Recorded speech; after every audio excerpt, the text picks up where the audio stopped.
Today's forecast calls for warm temperatures and light winds. The probability of rain remains low, though there's a 60% chance of emotional weather after sunset. Residents may experience sudden waves of nostalgia for places they have never visited. The strongest effects are expected near the coast, where atmospheric conditions continue to interact with a stationary front of unresolved possibilities. Tomorrow looks clearer, though. The eastern horizon is expected to arrive approximately 2 hours later.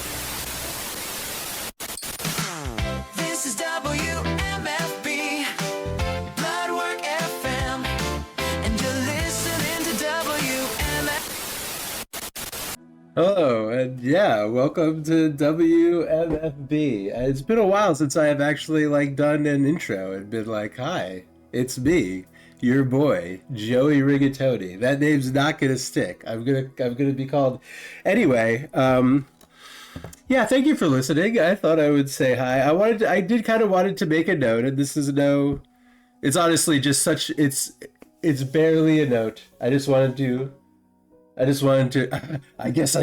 come right out and say this, that there are some slight audio issues on this one. I just wanted you to be prepared if you're going to listen to me and Voodoo talk for 3 hours.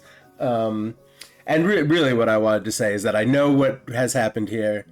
I don't know what the fix is. I don't know if we're going to be able to fix it, but we have a workaround, which is, I don't know if you've seen a meme perhaps on the internet, which features a very nicely laid out and organized brick walkway and they're probably weirdly shaped bricks because they're all fit together, and one of them is missing and someone has just shoved a rectangular brick sideways into the empty space. And the caption says something like, when a Twitch streamer tries to fix his settings while live, it doesn't have to be a Twitch streamer and you don't gotta be live. It can be any goddamn motherfucking thing dealing with. Anyway, so I wanted to prepare you that Voodoo's mic may cut out momentarily during some of his sentences, but rest assured, I feel like there are maybe a grand total of less than 5 whole words that actually get dropped, and I assure you, you will be able to figure out what he's saying. But it happens a few times, it's very brief, but anyway. And it will happen in the following episode, the next episode I'm going to post, which is the 4th episode of Revelation Space, Revelation. Thank you for listening to all of our shows. We got more stuff coming. I spent a lot of time talking with people about where this show is going and what we're going to do here, broadcasting across the empty hills on old WMFB. We got a great show for you today. We are going to talk about Pragmata, which is not exactly like Mega Man and is on the moon and is nothing like Mega Man. Someone compared it to Mega Man, but it's not at all gameplay-wise or anything. Mega Man, there is a little robotic girl in Mega Man who's also in Marvel vs. Capcom. Is there something interesting about Roll? I used to have a big picture of Roll on the wall. We're also going to talk about Saros and Mixtape, which I adore. Forza Horizon 6, which is beautiful, and Mina the Hollower, which may change all of our lives forever. Anyway, really thank you for being here. Stay tuned. As always, I'm gonna put together something where I recommend you. You know what? Find me on Discord wherever you found this. If you wanna, whatever. I'm going to have a link tree and a list of other things to look at. Someday I'll have an Instagram just for this project. I mean, we'll see. Why am I still talking?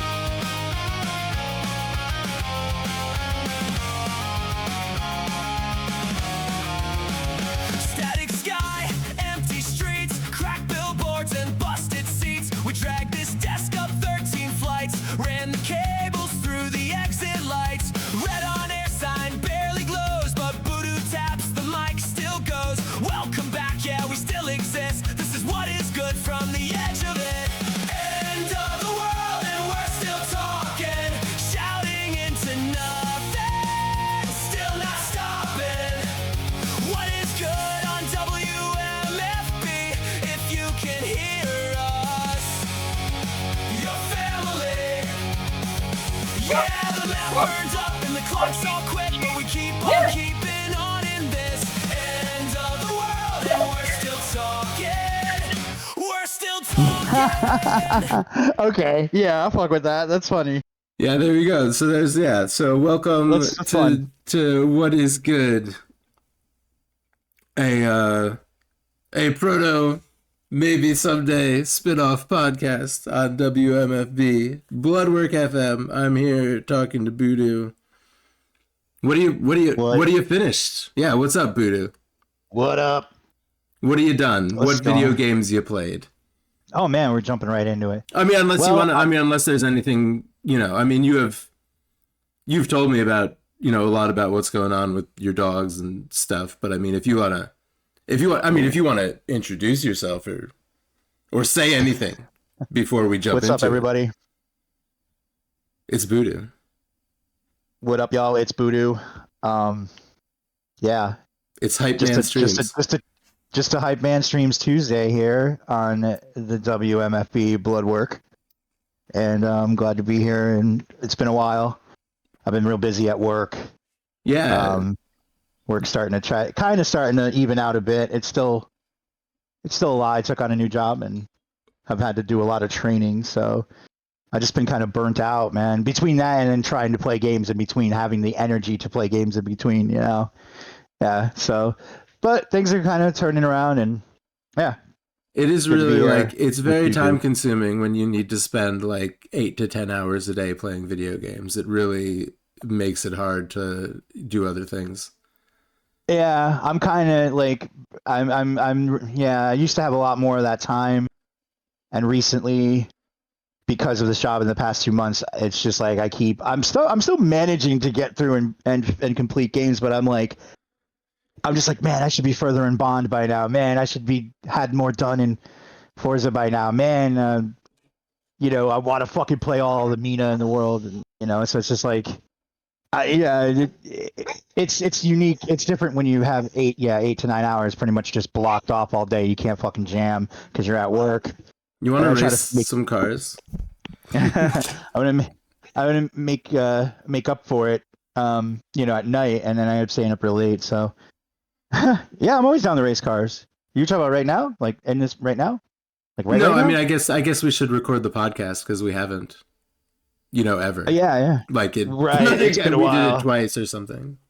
And I'm not, We did it I really, I both can't. times, but- I don't want you. Don't. I mean, you won't feel like I'm like giving you shit about having a job. You understand? I'm not doing that, right? I'm not like. No, I'm not blaming you I- on the. I mean, But if you are, but I'm excited. If you are feeling that you are hitting an equilibrium, and maybe we will talk some more. And I mean, obviously, it's great to have you talking about Star Wars for for Mondays. Well, whatever. yeah. For Spaceship Mondays, yeah. Mondays. For Mondays, for something to do on Mondays. Or the boys, or Voodoo whatever comes the and fuck talks else about I like. Star Wars. or like I said, or the boys, or whatever the fuck else it was last night that I ranted about as well. Well, that episode will be called "We Watch Andor" and then talk about the boys. I think that the structure of the TV episodes is going to be like "We Watch Andor" and like episode 2 is going to be like "We Watch Andor" and I feel like shit because if you recall, I was not feeling super great that second evening of. But anyway. Yeah, so we've got a lot of stuff. And I mean, I also kind of, I certainly have talked about how I burnt out, at least during May, quite a bit. And I'm now posting stuff that I recorded and never posted and getting back into feeling fancy myself about recording. And we had that, nasty spring transition, it just. Yeah, it was gross and terrible and shitty. It put all of us in a place, and it was just I feel like we're maybe coming out of that funk. Yeah, man, it's fucking like really nice out. A bunch of my fucking plants and shit are growing, and like shit is the spring is. I was driving down. Man, I should go out and get my dashboard camera out of my car because. I was driving down I-84, which is often very crowded and terrible and trafficy, but it was clear. It was like 1 p.m. Like there wasn't any traffic. It was blue sky with a few little clouds, and that song from Horizon came on the menu song. I want to wake up where you are Wake up. Yeah, dude, every time every I hear that day. song, Yeah, yeah, man. Right in that's a this good. That's, yeah. moment. And yeah, I should go get the dashboard cam of me cruising down 84 listening to that song with the blue sky out. It was fucking nice. That sounds excellent. That sounds very like cinematic or like yeah, just euphoric. Yeah, man, it was both I, those things. Got a lot I of like those things. wildflowers I planted last year and some I planted this year coming up in the front yard. All kinds of shit growing and being alive under a blue sky over here. Yeah, feeling fancy. I better be careful. I better check myself because I'm feeling so fancy under the sun's incandescent browery. Yeah. You know about how do they describe the dung eater? There's a one particular adjective that he is described with, right? Not coming up to the top of my head right You now, but think it's yeah, I think loathsome? You think he's the loathsome. loathsome Yes, dung eater? Do yes, I think you you're right. have you ever heard a YouTuber or someone say that he is Soler of Estera? Have, say that again. I'm sorry. You know Soler, the guy that holds his hands to the sky and Oh yeah, wishes he could absolutely. be Well, of course, of incandescent. course. The Yes. Yes. the Praise the theory sun. is that he is the dung eater. That Oh yes. if you engage in too much jolly cooperation, you may find yourself becoming like I guess a nasty old troll man with covered in barnacles. Maybe that's what's going to happen in the movie. Oh boy, man! If the movie, dude, if Soler of Because the Astora dung eater shows is up in the movie being like for sure. stoned. There's Oh, there's a okay. leaked scene. Yeah, he's Yeah, being of, hung in the opening or of is there the being hung? Yeah, in the well, game yeah, I think he's, anyway. yes. And so in the movie scene, it looks like he's being either like he's tied up or something on it. You know, he's definitely being publicly shamed or either killed. Probably a good Some sort. idea. That seems like a Yeah. guy you got to get rid of. He's doing something to people's lower bodies. We don't really know what, but he's going around and doing things to people's butts. And causing a new age of despair and darkness. That might have been the first ending I got, Age of Despair. No, I think I did Age of Pretty Anime Girl first. Mm. Um, But yeah. yeah. So yeah, Games? so I hope that we can get together. It does, and I mean I always say it doesn't have to be weekly, we'll figure it out. But I mean it would be great to meet and I mean we also talk about games on Monday nights. But anyway. Yeah, where are you at? Uh-huh. You're Where in am the I middle at? of Bond. Yeah. Well, I was thinking like, okay, do I go back and start talking about the things that have happened in the past couple of months that I've finished? I guess yeah. I mean, do you want to? I mean, do you want to? I mean, you owe me yeah. 50 games from the past 50 years that but you can if you want to tell me what you have played during the past 3 months. I would Yeah, love my to mind hear. is kind of like, do I just go into like what's happened most recently, or just Why like, don't you tell me what the best thing that happened lately in gaming was? ah man, that's a different place to start. Okay. Then I feel like that's not me telling you like That's what I not where finished. you've been. Yeah, I could. So what's I the could best thing that definitely hang with happened to that. you then? Oh, what the best thing that happened to me in gaming? Yeah. Ah man, it's been pretty good. I mean, it's just been a hell of a like few months here. Actually, this is like where it's been stacked. So I was really, yeah, I don't have one best thing. It's like several things, but one of them would be Saros. I was about to say, I recall you liking a game about the sun. I did very much like a game about the sun I and the love Yellow the sun. King. And Is the sun the Yellow King in that? it is, these are, that whole game is a direct reference and like version, telling of the King in Yellow. I have to be It's clear, like I a have version. no idea what. Like I've seen True Detective, but I have no idea what the King of Yellow is about as far as the stories and the I can't. The author doesn't even come to mind. So, but yeah. Lots of weird, it's cosmic horror and an entity, weird entity, but like there's this, it's like with Returnal, it's like the story is kind of about like a cycle in ways. Okay. And you kind of are trying to unravel exactly what happens in the cycle itself, what is going on in that cycle, why is it happening. Like, so this one is a play on, the idea of the King in Yellow and the lore that kind of goes along with it. And, yeah, I don't want to spoil too much or anything like that, but like it's definitely inspired by it heavily and was one of my definitely one of my favorite things that I've played in a long time. Is really cool, just incredible design in the levels and like the art direction. It really is like phenomenal, but the gameplay is off the charts. It's just such a really good third person bullet hell shooter. Yeah. Roguelike. Is it roguelike? Yeah, it is. Yeah, but with story progression, with like real kind of intense story progression. Yeah, very big, cinematic, intense. It's just about a man who goes to search for his wife, who's been gone for a while. He's been dealing with things, so it's kind of one of those ones where it starts off before and it kind of rewinds back to you see how they got there, why he goes to this planet Carcosa, or this realm, or goes to the planet of Carcosa, which is again another reference directly. Detective. Right, and the King in Yellow is that's where the King in Yellow resides, or where the King in Yellow is pretty much trapped.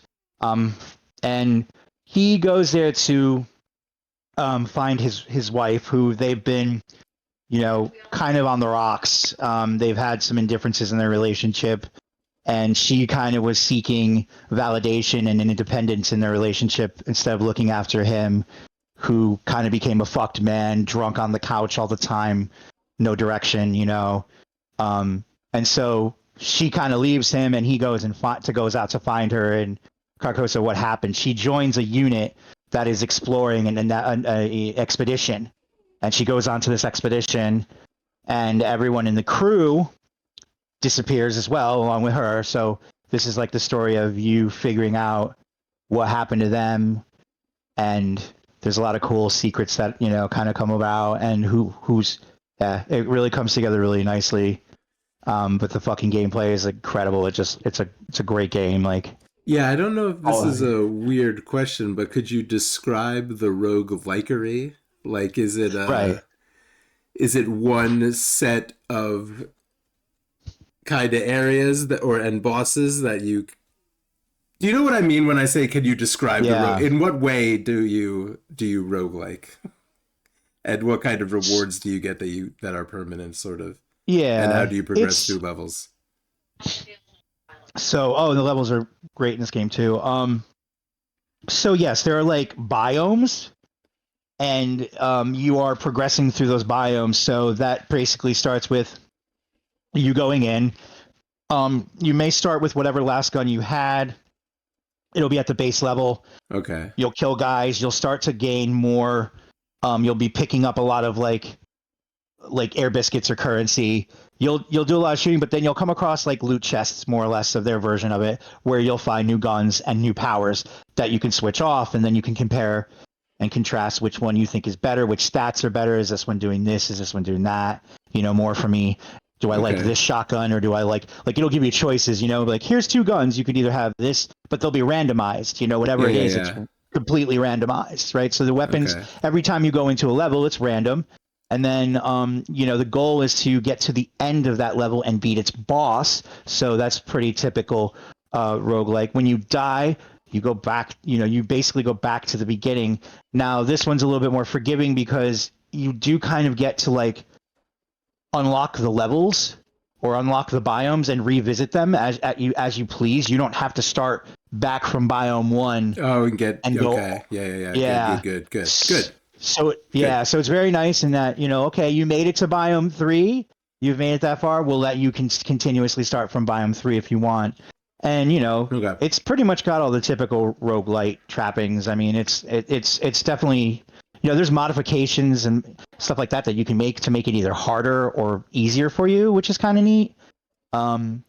You unlock more weapons, of course, as you go through. You'll start to get more, variety of weapons. You'll get new power weapons, which are like, you basically, have powers that you can shoot out of your fucking hand, in a variety of different ways that do different things. What? Where is this game available? This game is right now only available on PlayStation 5. Okay, man, PlayStation Yeah. has been getting a little more exclusively lately, right? Is that my Yeah. imagination? Have I asked you this? Yeah, no, I mean, they're definitely now intentionally like turning the heel on going back to more first party console exclusives now, because I guess that's what they want. They want the brand to just be PlayStation. They want people to buy PlayStations to play these games. They don't want people to have the multi-platform freedom, which I think sucks. But Well, it's I don't know tempting. why. I don't know why. I've been Yeah. threatening to buy a PS5 for 5 years. I mean, is it silly now? Is the PS6 going to come out like in a year and a half? Not the way the fucking Not the way economy it's is looking right now. No. Okay. Yeah. No, yeah. I mean, I think they've wanted to have it out they wanted to at least start talking about it probably by now and getting Man, people hyped up for it, but I that ain't was gonna be for a watching while. that. Seriously, I was watching the state of play today, looking at this shit, and I was like, I can't believe they go through the trouble of making this when no one's gonna be able to buy any fucking video games. Yeah. No one's got money for this Huge. shit. I can't believe I'm watching an hour of advertisement. I can't. I can't even afford a PS5. Yeah. I mean, it's getting tough, and they just reported, they just reported out today that since 2020, it's been a decline on their first party sales of their game. Their Man. first party titles are down Man, like almost 50% from what they were 5-6 years ago, right? man. So it's like towards the end of the PS4 era and into the PS5 era, it's been declining. They're actually not selling a lot of their first party games. There's right when they, right when we entered this new console generation. right in 2020, and so ever since 2020, Well, their ever since first 2020, party, a lot of shit has been going downhill. If you look around. and they've been through a lot of shit too, and they've had to close studios, and they've had to, suffer a lot. So I mean, they're definitely suffering a lot of losses at this point, which is tough. I think it's definitely tough for them, and if it keeps going, it's going to get ugly. I think they're in the position now where they're like, we're not in the red yet, but man, it might be coming, and like, we need to start finding a way to get people to want to buy PlayStations, and even if they are now $600, $900 for the Pro or whatever the fuck it is, I don't know. It's ridiculous. I'm praying every day that like my PS5 doesn't die out, because like Good my buddies Lord. just did on him, and he's got some expendable money, fortunately, so he was able to go buy a PS5 Pro, or that weekend. His What PS5 a was horrible overheating. fate. Yeah, he was trying to play Pragmata, which I would like to mention. Yeah, And well, talk about... before we talk about Pragmata, just a quick question. Do you want to rate things by like 5 stars or bong rips or something? Do you want to like do a system of rating? Yeah, we what can do you do that. give? What do you give Saros? 5 out of 10 or X out of 10? Horribly incandescent celestial bodies. Yeah, I mean, I usually have I keep a little, notebook of What kind of score do you? Do you have a scoring system? Yeah, but I go on a, the 1 to 10 or the 0 to 10 scoring system is usually what I do. Right. But I could do the 5 works too. Let's do The 10. 5 works. 10 is more fiddly. Yeah. Yeah, let's do 10. 10 what? Yeah, man. What could be 10 solar, 10 yellow suns for this one. Oh yeah, I guess we can make up ones for each one, right? Like that'd be fun. Yeah, but we'd have to That's like something make that- them up in advance, because otherwise we'll sit here and talk about it for a whole 45 2 hours, seconds yeah. like we just did. All right, well I will. Yeah, Saros is. Let's just is say- incredible. Yeah, what do you give it out of 10? What do you give Saros out of 10? Yeah, a fantastic game. I give it 9.5 suns. 9.5 yellow suns. Yeah, 9.5 Yellow Suns. This is currently Or we could do my like Lucky favorite. Charms, like purple horseshoes and green clovers and yellow suns. But And I want to make something clear. yeah, Even if I give something a 10 okay. and I give something a 9.5 and I say this is my game of the year, it's a 9.5. That is okay. Yeah, you're allowed. I don't want to. Yeah. There's no. Oh well, you didn't give it a 10 because I gave RE9 a 10, and I feel like that is a 10 out of 10 Resident Evil game. RE9 is fucking amazing, but it was my game of the year until I played Saros, and then Saros has now been my game of the year. But I gotta tell you that some 007's First Light is definitely, or Mina is sneaking into that spot very quick. Forza Horizon, Two very almost. different games. Yeah. Well, yeah, but even for Forza Horizon 6 is absolutely one of my favorite games this year so far too. Like I could put that in a game of the year category. It deserves a nomination. That game is fucking. Anyways, but Saros 9.5 out of 10. Do you think there should be a play. rule against a Far Cry game being up for Game of the Year? Why not? Actually, I guess Elden Ring kind of was a Far Cry game, so why not? You're right. You're right. No, you're right. I just feel like I don't know. I feel like but also rules. I'm bad at driving, and so Forza really is like candy. I'm not trying to like. It feels like pop. It feels like a Marvel movie to me, Forza. Yeah, because I'm not really. I don't know, engaging with it as much as maybe you are. It's a driving adventure, like you said. I like, and I mean, we could just kind of go on it here, but I love Forza Horizon 6 for the reason that like I can just put that game on. Like if I'm in between and I'm like, I really don't want to lock in on Mina right now. If you have 5 minutes. Yeah, I should have this like in my pocket. I should have this on my Switch out in the fucking car. That would be very cool. That would be very cool. You never know. Yeah. But I'm sure there's something cool. Because it really is like 6. I sometimes sit down here and play it for like 10 minutes and then I'm like, okay, cool. And then go, whatever I'm doing. It's just such a good, like, video game, but like with cars. Like, it's just, there's easy ways to figure out what you're doing. You never have to wait. There's always something to do. You're always getting new cars and rewards. You're always it's just like a fucking Far Cry. It's Car Cry. Yeah, it's Car Cry with Gamba, with slot machines. Like, oh man, I haven't spun my slots in a long time. Yeah, you got to get those wheel spins, bro. Get those rare cars. Man, it feels like those orange. It feels like an app on my phone telling me to come get my daily rewards and spin fucking. Do you know what I mean? Do you right? Yeah. I might be semi-allergic to like gacha in it's general. gacha microtransaction-y, but I feel like it's not nearly as aggressive as it could be. It's integrated into the game in a way that doesn't. Yeah. Gacha phobia. Oh, you have gacha? You don't like gachapon? It makes me think that the game's gonna ask. It makes me think the game's gonna ask me for money.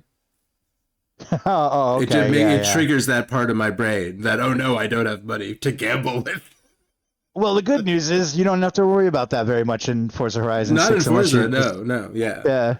It's just the it's the stimulus of what it's like you said, the brain candy. They're leaning into the Gamba those things brain candy. Yeah.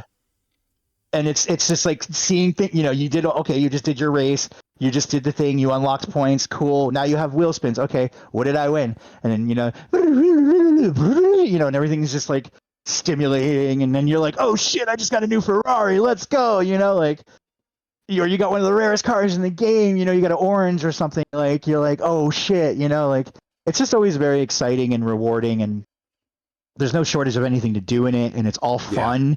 It's also just a marvel to look at. Yeah, it's just a beautiful game. It's one of the best I've ever seen. Yeah, one of the best looking Far Cries I've ever seen. Yeah, like it's really easily just looking at the countryside is an important part of a open world adventure such as Forza Horizon, and fuck, they did it this time. They love a good countryside, and this one was the right choice with the Japanese countryside, and boy, was that a hell of a good choice. This is my favorite one by far. I mean, I probably haven't played this one as much as the others quite yet, but this is my favorite one. You do a big race against a robot. Oh, it's so cool. I'm sure people have seen that by now. That was going like viral. It's like first day or in its early access day, racing against the Gundam, which is a very cool like special event that you have to do to like earn your wristbands to the next area of the festival. I'm in a very big robot oriented like media consumption phase right now. I'm watching a lot of mecha anime and playing with Transformers and played mecha tabletop game. Hell yeah. So Those are good things to be doing. Do we give ratings to games we have not finished? I guess is another question. I think it's kind of fair to, a game that like Forza Horizon 6, that like if you really wanted to, okay, am I gonna, you might have to put in a lot of hours into it, but like I kind of get what it is. Yeah, you get what it is, right? So I feel like there's exceptions to that rule where like, I'm not gonna rate Bond until I'm done with it. I'm not gonna give me my full, rating on Bond until because it's it's a very narrative, story driven, cool game with like all kinds of you're gonna finish that. There's always something new. Yeah, and that's a different kind of game. 10. Yeah, different kind of. You want to experience that whole thing before you fully give it your full thoughts. Yeah, but you don't always need to. Yeah, and I feel like and you know what, roguelike games that as well, like sure, a different kind of 2, you get it. Yeah, you could. Yeah, I feel like those are safe to be like. Yeah, I played enough of this, even though I didn't actually beat it. I still give it a rating. I think that's fair. You know what? To return to something I said, I want to just to kind of put if you were to say, for some reason, if you were to say to me that Forza Horizon 6 was your game of the year, I would be fine like that. I think I was just speculating with like because like it is really good and it is absolutely a AAA game, but I feel like I'm going to rate it where I will rate it for what it is. But I guess for some reason I have to, but kind of what you said about the number not necessarily being related to the game of the year and what game was important to me, because boy, wow, man, I was doing really good. I had that whole thing, I had that whole thought, and now I don't anymore. But Forza Horizon, things that I find important, cars, video games, I don't know, but I guess that fell completely apart. I would give it an 8. I think it's beautiful. There you go. All right. I'm really high on this. Really good. I mean, I'm putting this one because it's just like this is the best Forza Horizon they've ever done. I don't know if they can get better. It is technically amazing. Yep. It has better controls than it ever has. It's absolutely astounding to me. It's just a marvelous game. Like in terms of Forza Horizons and racing games, this is a 10 out of 10 fucking cars out of 10 for me. This is an absolute 10. Like 10 cars out of 10. 10 cars out of 10. 10 fucking screeches out of 10. I'm inclined to agree with you. It actually, like, for what it is, it really kind of is knocking it out of the park. And I kind of just, I guess I'm just like, I don't race a lot of cars except for Forza Horizon because it's a far cry where I can rewind time. I'll give it a 9. There you go. Hey, you don't have to worry about. No, I want to. No, I really like it. I honestly, I really like it. Yeah, I just don't race cars. Game. It's almost something else. It's almost like pottery or like another hobby. That's not like the kind of video games I ever play. So I love to again quote that this is a driving adventure. Mm-hmm. I love an adventure. I love to go on a fucking adventure. I love it when it's a nice place to hang out, which this whole game is. And we even got to do that for a little bit. You and I got to join in the multiplayer online and hang out and have around silly shit and go into races and get our ass beat. And all that stuff works really good too. It's all there. You can do all the racing you want, but like you can also tool around and go through speed traps and just drive through the forest. There's so much I haven't seen yet on the map, and I'm so curious to see more of it because it's just such a huge map with so many different like almost biomes in it too. Yeah. Like it almost Yeah, has yeah, there's a whole the that's- snowy mountain levels. yeah, You know? it's insanity and Driving in you the know snow always makes me think about Mario Kart. it's so cool. I love that. I always talk about that. There's that segment where you know in the track where there's just like those it's like big walls of snow Yeah. that are corridors. You're driving through corridors of like 20-foot snow and the road's cleared, but you're in a 20-foot snow like corridor, and it's like this is sick. Like, I mean, yeah, there's it never stops wowing me, and the variety of cars is excellent, and you know the amount. It's just such a friendly game, and like you could pick it up and play it. So like every day, I usually just throw it on and I'll do a couple of races just to get my like Game Pass points, like my daily Game Pass quests. Yeah. To knock out my quest, because you have to play a game for like 15 minutes on Game Pass. I'll just throw up Forza Horizon, play it for a bit. What do you do with those points? Turn them in for cash money or Xbox credit. Well, for Xbox US dollars that I can spend on Xbox things is what I usually do with them. You can turn them into pretty much Game Pass. I think I need to I don't know. I might not have to. I don't know my password to any Microsoft anything. So, but I clicked on. I used those points to enter a sweepstakes, and they sent me an email, and they said confirm your Xbox sweepstakes that you spent your points on, and then wherever the email took me to a website that wanted me to log in, and if I change my password for Microsoft, I have to change it on every fucking device I own forever. You know what I mean? So yep. I don't want to do it because everything's working right now. And like whenever I change my Microsoft password, I'm in the same pinch, dude. Okay. I'm literally I now use biometrics to sign in from my phone. It's as much as I can, and because it's the only thing it'll take that I don't know what the password is anymore somehow. And I talked to a You'll log me out of everything. Yep. My mom and my niece yesterday, none of them know any of their passwords. We're talking about how we all have like some kind of password organizer. We have passwords saved in Google and shit, and none of us know how to access any of our accounts. I was trying to send someone money and I couldn't. Venmo decided it wanted a password for me, and it like destroyed the afternoon. Because none of us did something happen? Did we all like? I don't know. Like I just for some reason I've lost. A lot of people I know seem to have lost track of all their passwords and accounts. Bro, but a lot of things are demanding passwords. And I've been in that tie up for like 2 years now with my Microsoft account. Like I've tried to go reset it, and then it asks me some weird shit, and then it says, "Sorry, we can't do this right now. Try again later." Or it asks you some security question that you set 15 years ago, and you have no clue what the answer would possibly be. That too. I mean, I know those ones, but I'm not being prompted that. It wants something. It wants me to do something else, and I can't. It just won't put it through. It keeps like telling me, and it's been for years. It's like, oh, try again, and I'm like, I've been for years. You know, I might just have to like bite the bullet. Trying for years. Yeah, for many years. I might even be more than 2, dude. I'm serious.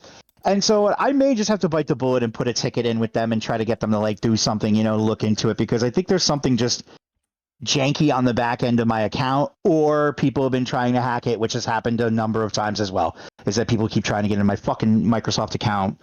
And I've already lost one 10 years ago to that. Did you like Pragmata? Somebody hacked my shit. I loved Pragmata. It was really good. How much? I loved it. Yo, this is a fucking banner year. Yeah. For video games, and we are only in June. We have only Capcom. We are only in June. I love that a lot of people want to categorize this game as like a space dad, or a sad dad game. And then I was reading the other day about how it's a popular genre lately. Yeah, so I was reading. It's sad dad adjacent, but I wouldn't say that it goes as far, right? I was reading some interesting stuff about the voice actor. He was talking about how they were coaching him on what they wanted him to sound like. Okay. And he was saying how they were trying to tell him to avoid being sad dad. Oh, okay. And that he needed to. And I noticed that. I really did. I noticed that throughout the whole game. Cheerful even though people want to. yeah, or inspire, motivating, giving it a tush push. Go get him. Little, being optimistic, dad, not sad. Things are gonna go bad. I love that about that game is because it doesn't really sad dad you throughout it. It just kind of gives off that vibe. You could slap that label on it, but it really isn't that kind of game. It does come into its own. But biggest surprise of the year, I think, because one of them right now, because that game was in a development hell. No one knew it was ever going to come out. Obviously, when they first started showing it, people were like, okay, like there's something here. And as we got closer, people were like, oh shit. And then there was the demo that came out, and that pretty much won everyone over. Like, holy shit, this really unique combat that they've invented is like the linchpin of this game. I mean, it's really cool. Did I see you like shooting at having fields of bullets coming at you, and you maybe making chains of some kind of environmental object in the? Yeah, tell me what the combat. I saw the combat and I didn't know what to think of it. Yeah, so you play as Hugh, who is like this astronaut. Things happen on the moon, whatever. You I run love that. into. That's like just to say, that's one of my favorite things. Things happen on the moon. I'm an astronaut. I didn't like it. Yeah, that's one of my favorites. I love that shit. So I love it when that's the setup. Some shit happened on the moon. Some shit happened on the moon. Hated it. I mean, some of it might be spoiler territory, so I'm just trying to be kind here. But yes, shit happened As on the far moon. as I'm concerned, as we learned last night, spoil the shit out of me and anyone listening to this. I feel really bad that I did that. No, man. I think it's understood at this point. But I do feel bad about spoiling that was my fault. I'm the one who mentioned the human character. All I hope is that if somebody is going to want something not spoiled, they just say something, because I'm sorry. Because I forget to ask somebody sometimes. That's actually here, and unfortunately we just but you know what it's like. I mean, we're both, and I've smoked 2 pipes. Y'all. I don't know what you're doing, but we fucking words come out of us, so. I would have said no.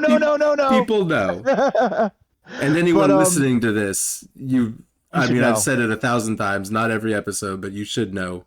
If you're listening to anything that I'm doing, you should know I'm going to fucking spoil shit on purpose sometimes. Yeah. We're going to spoil things all the time, and some of them are going to be new and some of them are going to be old. So just get with it. Little girl robot factory on the moon? Yeah, little robot girl factory on the moon. Laser beam robot girl?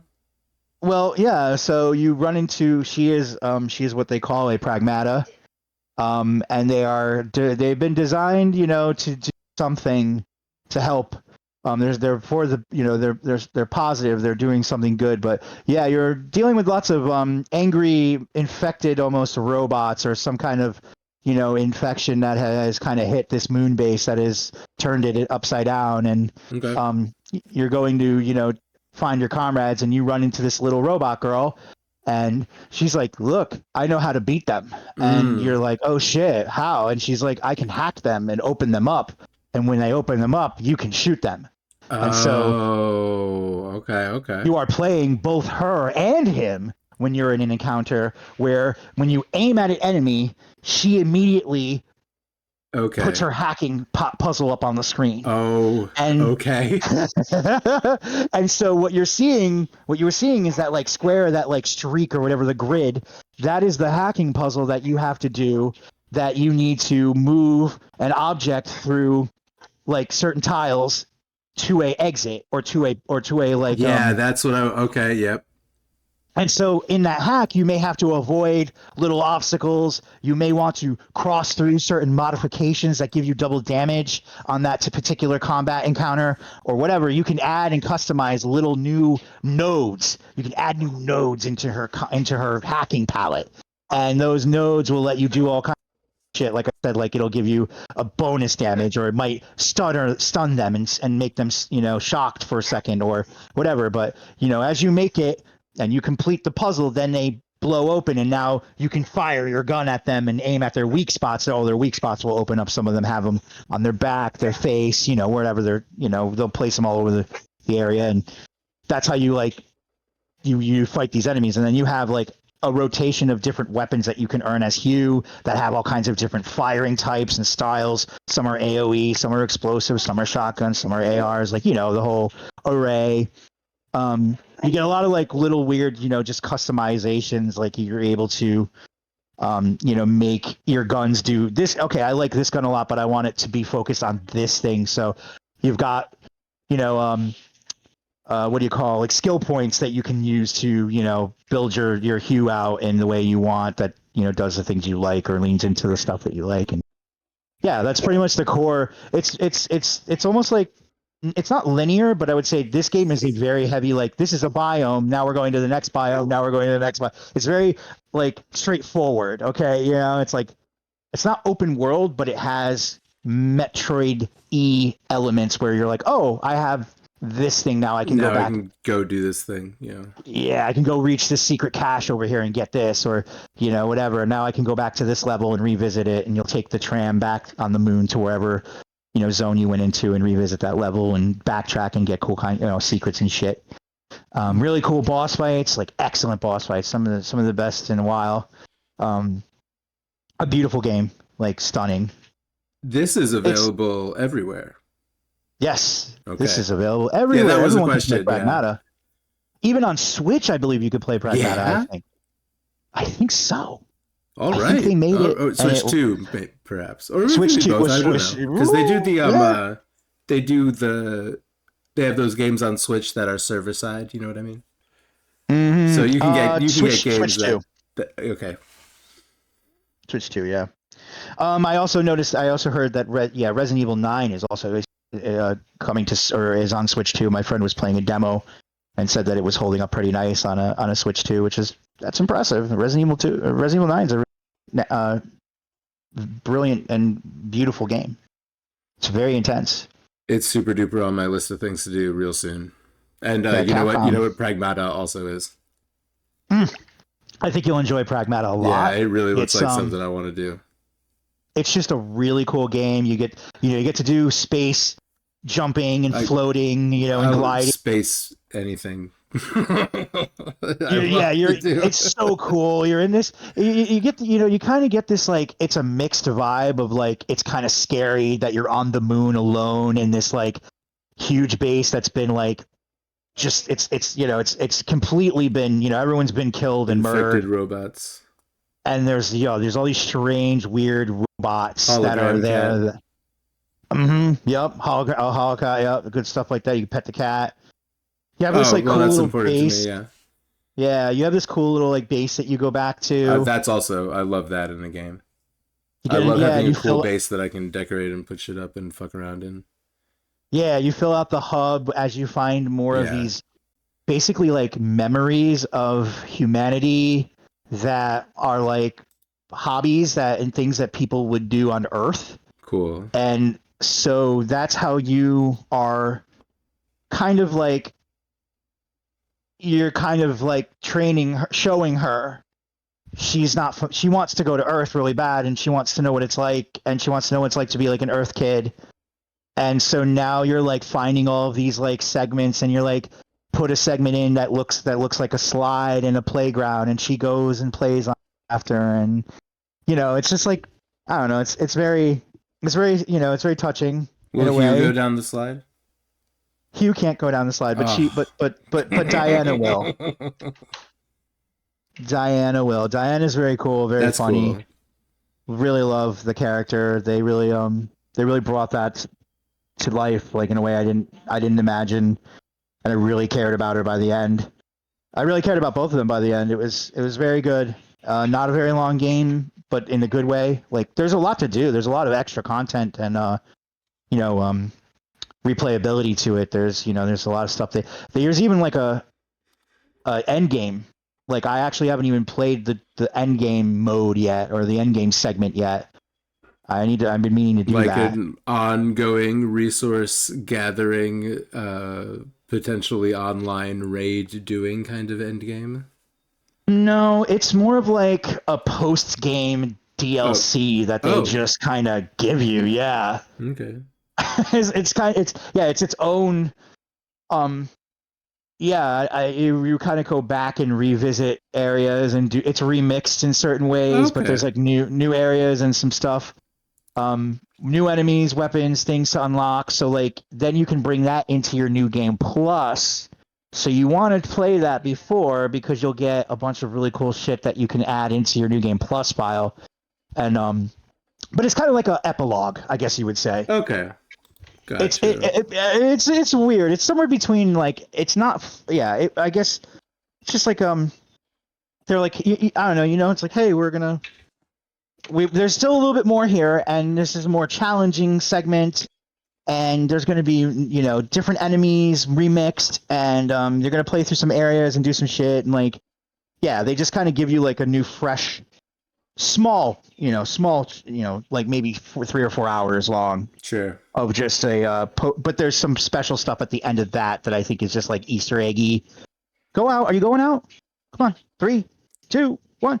Yeah, I think there's like some Easter egg shit at the end of it that it just kind of adds but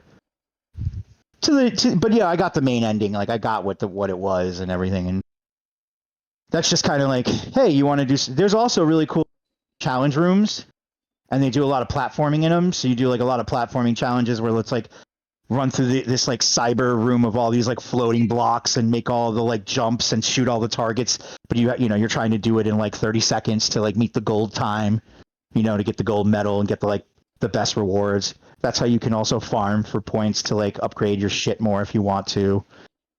There's a lot of cool stuff in that game. It's very like straightforward and it's just built incredibly well, and it was absolute joy. Capcom is Nine. having a mid-year sale on Steam right now. Pragmata is not on sale. Yeah, not yet, probably. Not Resident Evil 9, right? Either, huh? Let me know. Why don't I take Maybe a like look and 10% off. find out? They're doing so well this year. Yeah. I mean, I wouldn't imagine they're putting these games on sale quite yet. Maybe RE9 for like 20% off or something. But Why did I spell it wrong? Why do no items match my query? you could put it's Oh, Requiem. no. I must have Yeah. spelled something wrong. No, it is not on sale. It's just $70. That Yeah. is really super duper on my list of things to play.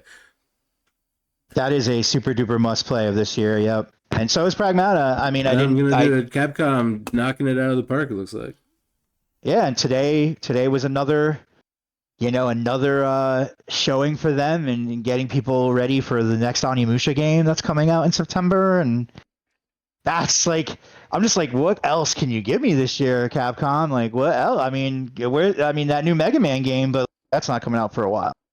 But yeah, the new Onimusha. I think Capcom has like they've also, there's a couple other games they put out too this year. They put out new Monster Hunter stories, and it did really well. It's not my Okay. thing, but Yeah, I heard it was very good. Monster I've Hunter stories too. not even really dabbled into Monster Hunter. There's cats that'll cook you food. The Palicos, I love Palicos. But yeah, this is one of the ones where they do. It's more. I think this one's turn-based. I think they're Monster like a Hunter? yes, Man, I know this is, nothing about the franchise. Yeah. yeah, because they have like Except so many games. They don't shipments, outside of the yeah. mainline games. So they other This, styles with turn-based or whatever, yeah. yeah, this was their stories, Monster Hunter stories. Okay. Series, and Sure. I think it is turn-based, which is intrigued me because I did not know about that for a long time until recently. Yeah, Monster Hunter Stories 3, but strategic turn-based combat system. Yeah, that's what my friend was telling me. He was like, "Oh, that's not like regular Monster Hunter at all. It's like, kind of like a Final Fantasy, but Monster Hunter." And I was like, that might be more up my alley because I just have never really clicked with Monster. I don't mind it, but I just never. I would never stick with Monster Hunter. No one ever like sat me down and made me play it. Just like if someone doesn't sit me down and make me watch Star Wars, I won't do it. The problem with Monster Hunter is that there's so much, like, they just need to, like, find a way to streamline it, but they always want to put so much into it. Yeah. And you're just spending too much time at the hub menuing and Oh God, yeah. Yep. selling shit and doing shit and, like, and figuring out what quests you're going on. And then it's just, yeah, they need to, like, I know that feeling. I don't know. Yeah. I don't know if they can do it with that game. That's the thing that happens, and that's the thing a game can feel like. Oh my God, I've spent, especially when like when you do all that and then like don't save and go out and die immediately and have to do all that shit again. It's a chore. A game can be really annoying with all of the hub management, and it's just too much of too many vendors and too many. And now you got to go to this guy and talk to him for this thing and this guy, and it's just like you're running around a hub for 15, 20 minutes before you go out on an expedition. They get 2 or 3 stops at certain stations because you have to take something from them, process it at another one, come back, trade that to them for another thing that you have to process somewhere else. Yep, it's a bunch of like currency grinding and exchanging, and I'm just like, can't we just make this like simplified? Like, can I just hunt monsters? Yeah, but no, I got to go and buy traps, and I got to go buy fucking this and that, and then I forget that one item that I needed for this one particular guy. Now the whole fucking expedition is screwed, more or less, unless I try to, like, I'm trying to force it, to happen without the, like, one smoke powder bomb type thing that puts this guy to sleep. Or, it's just like, the design is cool, the enemies are cool, all that stuff is really cool, but, like, the game itself is just like, man, you get those bursts, you'll fight a boss or you'll fight a monster for a little while. Sometimes it'll take forever to take the motherfucker down too. You'll be chasing it around the map for 20 minutes and you finally do it, or you get killed, you get wiped, and that's because you're just like, well, that was a waste. So it's just like there's the balance to. I know some people really like that shit and that's for them, but it's just like for me, that's one of those few games that no matter how many times I try, it just doesn't land with me. Like, I'll enjoy it for a few hours, but that's about it. How many child hacker robots from the moon out of 10 do you give Pragmata? Yeah, man, Pragmata. I kind of went back and forth on this for a little while, but like, I really do just feel like this is 9 sad dads out of 10. Even though it's not sad dads. 9 out of 10. I just realized if we were doing Lucky Charms, are they purple moons? Actually, yes, 9 purple moons out of 10. Hearts, stars, clovers, balloons. I don't know. Awesome, man. What else have you? What else really has made an impression on you since last we spoke? That game, Pragmata kicked ass, man. I'm like actually about a lot going back to it. What else made a good impression on me? Well, I mean, I did knock out a couple other things. I'll kind of just. Yeah, you can just. I finished Metal Gear Survive. Oh shit! We talked about. You had finished that the last time we talked. Yeah, we talked about that. Okay. I mean, but if you have further thoughts about 6 bandanas out of 10. Yeah, 6 bandanas out of 10. Okay, 6 out of 10 is fine. I think that's fair. I probably would give it 6 or 7. It was fine. Metal Gear Survive. Very fine game. Yeah. It gets a little rough towards the end of it. The only sad part is that I really couldn't explore its end game because no one's fucking playing it. Yeah, one of those. So yeah. I'm kind of stuck. Like, I finished the story. I did the story. It was interesting, and it had Metal Gear DNA in it somewhere in there. But absolutely does. It absolutely has Metal Gear DNA. Yeah. I would love to see another version of this, though. Like, I would love to see like a upgraded, modern, way better. Because it's like there's certain areas to it that are really bland and like stale, and then there's other areas that are really cool. And I did like the loop of that game. But some of the mother base the mother base or your home base, you'll get attacked there, and they have these like big encounters and you had to like survive. Yeah, those get ugly real quick, and those were kind of frustrating, but I overcame that. There's a lot in that game that I did not get because I haven't done these raids, or I'm not able to go out. I'm like, where no one else is playing. I tried to queue. I tried to do it. You could do some of it by yourself, but it is tough Yeah. Like I did a couple of runs by myself, and I was like, "Holy shit, this is insane." Designed to be multiplayer, and God, what a weird Yeah, artifact of Metal Gear history. I know, and I was like at a point where I was like, "Man, maybe I should like dig around on Reddit or try to see if I can find a community. There's got to be some fucking people out here That's still it. playing this, you And know." any luck? Um, it seems like the PlayStation community is the one that seems to be playing it the most still Okay. at this day. That Oh, doesn't okay. unfortunately work out because I'm playing it on Xbox and it did not have Mm, crossplay, in those yeah. days. So it's still the server you're on is so like no one's playing it, but I understand that there is a still an avid group of people that play it on PlayStation. Yo, shout out if you're Um, still playing Metal Gear Survive online with people. Fucking, what's up to yeah, you? yeah, big shout out. Yeah. I don't know. Is that the Find us, only find. other thing on the Fox engine? Is that it? Is that all they did, and that's what happened to MGS5? Yeah, That's its legacy. yeah, yeah. I was thinking a lot about that during that time too, because I was like, damn, Fox Engine was so Good. nice, and Really was really nice. Really worked. it's now it's like, oh shit, it's been a while. It's been like MGS5 is really big on my to-do list now that DS2 is under the.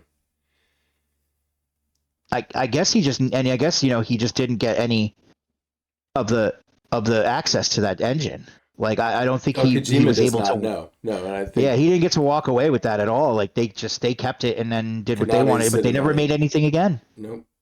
They're That was putting out it. And it's a. funny. You can see like the ideas are built like they're in there, and the Fox engine is like doing its thing, that Metal Gear thing. But eh, you know, fuck it. Thing that Konami still fuck them. They're doing some Silent Hill now. I guess people like that. That was a new. Was that a? There was a trailer for a Silent Hill game today. Yeah, that's when all my shit was fucking up. But I Oh, have sorry to seen hear. But that was that it. was Was one of the that not exactly new news? yeah Townfall Downfall. is not new news. It Okay. but that might have been. I have to go back and look at that trailer because I didn't get to see any of it. Maybe they revealed some gameplay. Do you recall? Um. No, Yeah. I don't feel like I saw gameplay. No, I feel like I saw a Yeah. cinematic trailer. I could be Okay, wrong, but yeah, yeah. because the first one was not too long back, and I think it might have even been at the last State of Play. It was when Konami had their little blowout, where they announced like Castlevania, they announced the Metal Gear Solid uh, uh, Master Collection Yeah. 2. They announced like two or three different things, and They one of them was announced Town. Castlevania? Yeah, What they had kind of Castlevania Castlevania? Belmont's Curse. Yeah, Belmont's Curse? What the hell's that? yeah, the one that's done by the. I brought this up to you. Yeah, there's the whole new like a brand new Castlevania game done by the people who made Dead Cells. Oh, yes, you did. Yes. Yeah, You did that. That's cool. Yeah, yeah. I definitely. Yeah, okay, so, I mean, I was still fuck expecting up. that today. I was expecting to see like maybe a date for That that, would be or nice. That would have been cool to see today, yeah. yeah. Well, if I was really praying, if it wasn't that, it was going to be Bloodstained. That they were finally going to give us a date for the new Bloodstained game for the Scarlet. What is it called? Bloodstained Scarlet something. Something about not something about the Scarlet Moon or Scarlet Engagement. Scarlet Engagement. Yeah, that's the name of the new Bloodstained game is Bloodstained: The Scarlet Engagement. So it's been quiet. Haven't heard anything about that in a while. Going. A lot of that is stuff that I want to play.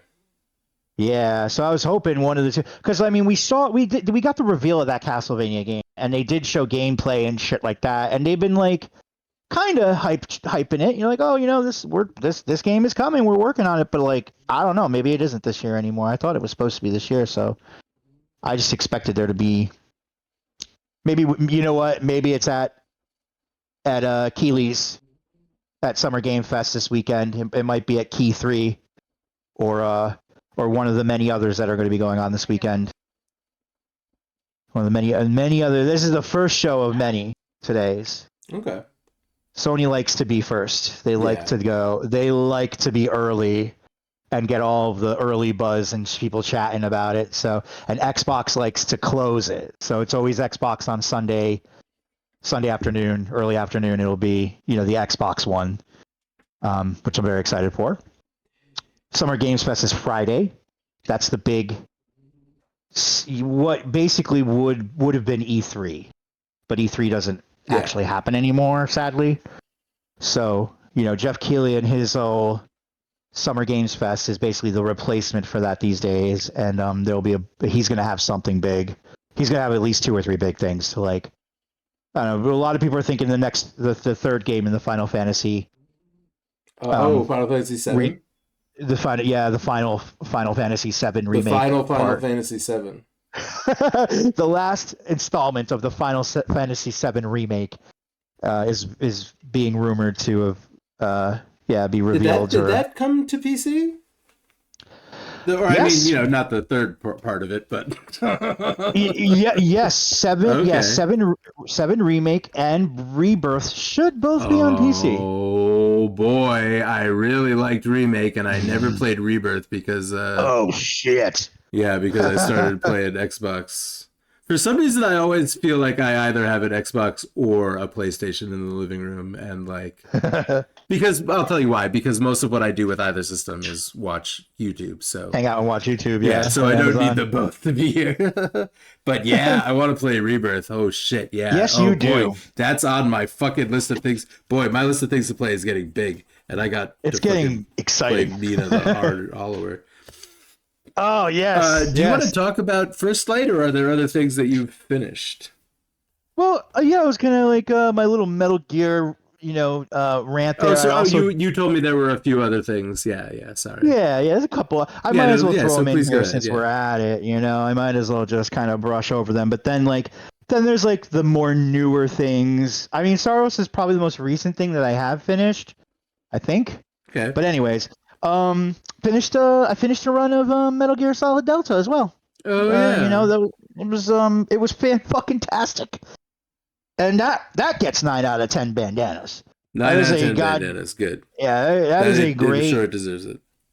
It deserves it. It probably deserves 10. You could honestly give it 10 if you really want. I mean, it's a very faithful remake like we would want. It's what you want from a Metal Gear Solid remake, kind of like what we have gotten from Resident Evil remakes, and it's very much in line. Yeah, it's very much in line in that quality and that care, and it's not a single thing is I mean, there's some stuff that they definitely they tweaked or put in there. They slid some little new things in there, some new conversations and stuff, which is interesting. But I mean, it's the game that everyone knows and loves without any compromises to its its foundation or what it does. It's just an incredible looking remake, though. Wow, and the modern controls. No more. You don't have to do tank controls anymore. You can. Oh boy. You're free. You have a free camera. You could. There's a lot more flexibility in button mapping and layouts. Things are just so much. It's just so nice, man. It's wow. This is a legendary game, and they're giving us the most definitive version. You could tell these people just gave a fuck. They love it. You could tell it was made by people who have this game and wanted to do its honor. So it's definitely nice when they give a fuck about what they're doing. It's nice when you can. Yeah, tell. It's nice when they do. Yeah, I'd been popping that one around here and there in our last conversations. I finally got around to it, but that was dope. I did play through all of Replaced, and I liked it. 2D Metroidvania. Yeah, well, yeah, no? I don't think it's really more linear. Yeah, it's really more a.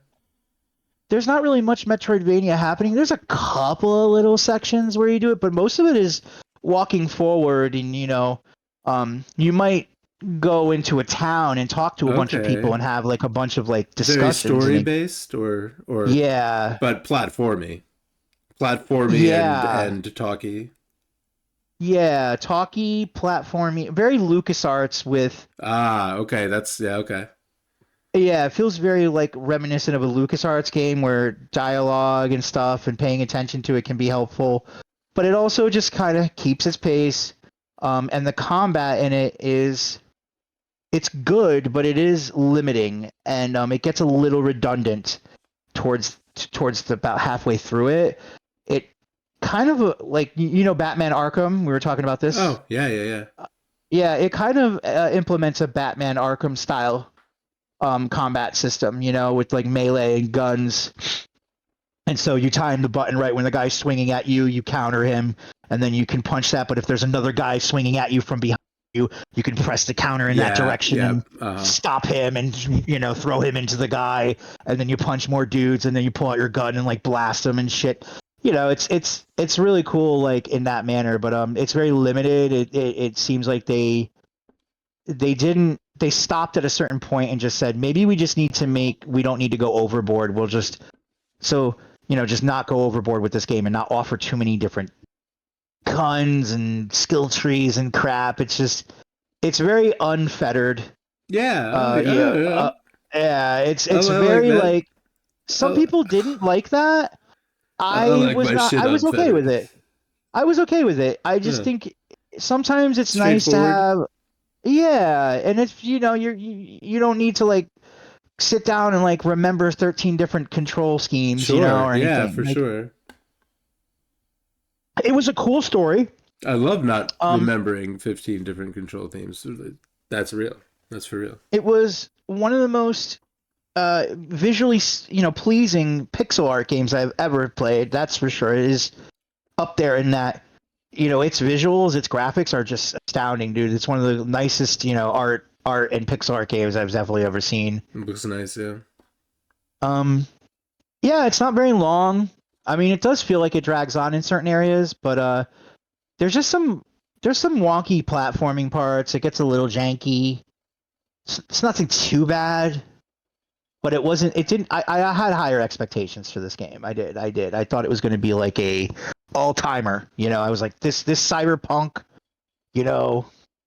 Blade Runner-y style indie game is going to be my favorite of the year, and I really I kind of landed on a 7 Okay.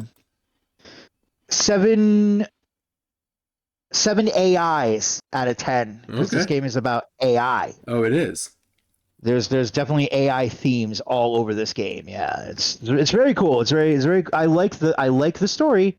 I think that's good. I do think the gameplay was lacking in certain areas, but it might not be. It might be for certain people. Some people might like that. It's just for me. I found it a little less of what I thought it was going to be when I saw it in the trailers. The trailers kind of maybe were a little misleading, or maybe it was me. Maybe I just built a concept of what that game was, and I thought that's what it was going to be. I thought it was going to be way more action oriented, but the action segments are kind of like it's kind of stitched together. It's you have parts where you go to the town and you talk with people, and you get lore. Would you call it a puzzle platformer? It has some mild puzzles in it. Okay. But that's it's not mainly a thing where you're moving around boxes and occasionally shooting. Yeah, I mean that is kind of what it is. You are occasionally moving a box or because you're trying to find a way through. You're usually like moving something to try to like get through an old warehouse or something. Yeah, make the in order to make this jump, I got to put this thing here. Yeah, but that's what I would call a puzzle. Yeah. Yeah.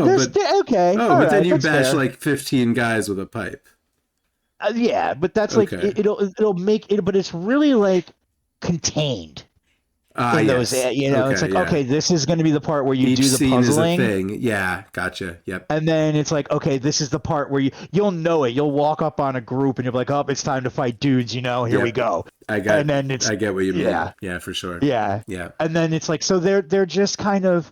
I think that's what it was. Is like it's not seamless. I thought it was going to be more cinematic and feel more seamless. You were going to have, yeah. Yeah, and it just didn't really do that. It was more. It was a lot. It was very stiff.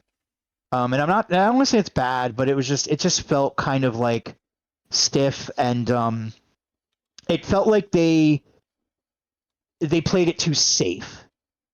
That's, I think, what I would say. I expected this game to take risks, and I thought it was going to be something really special.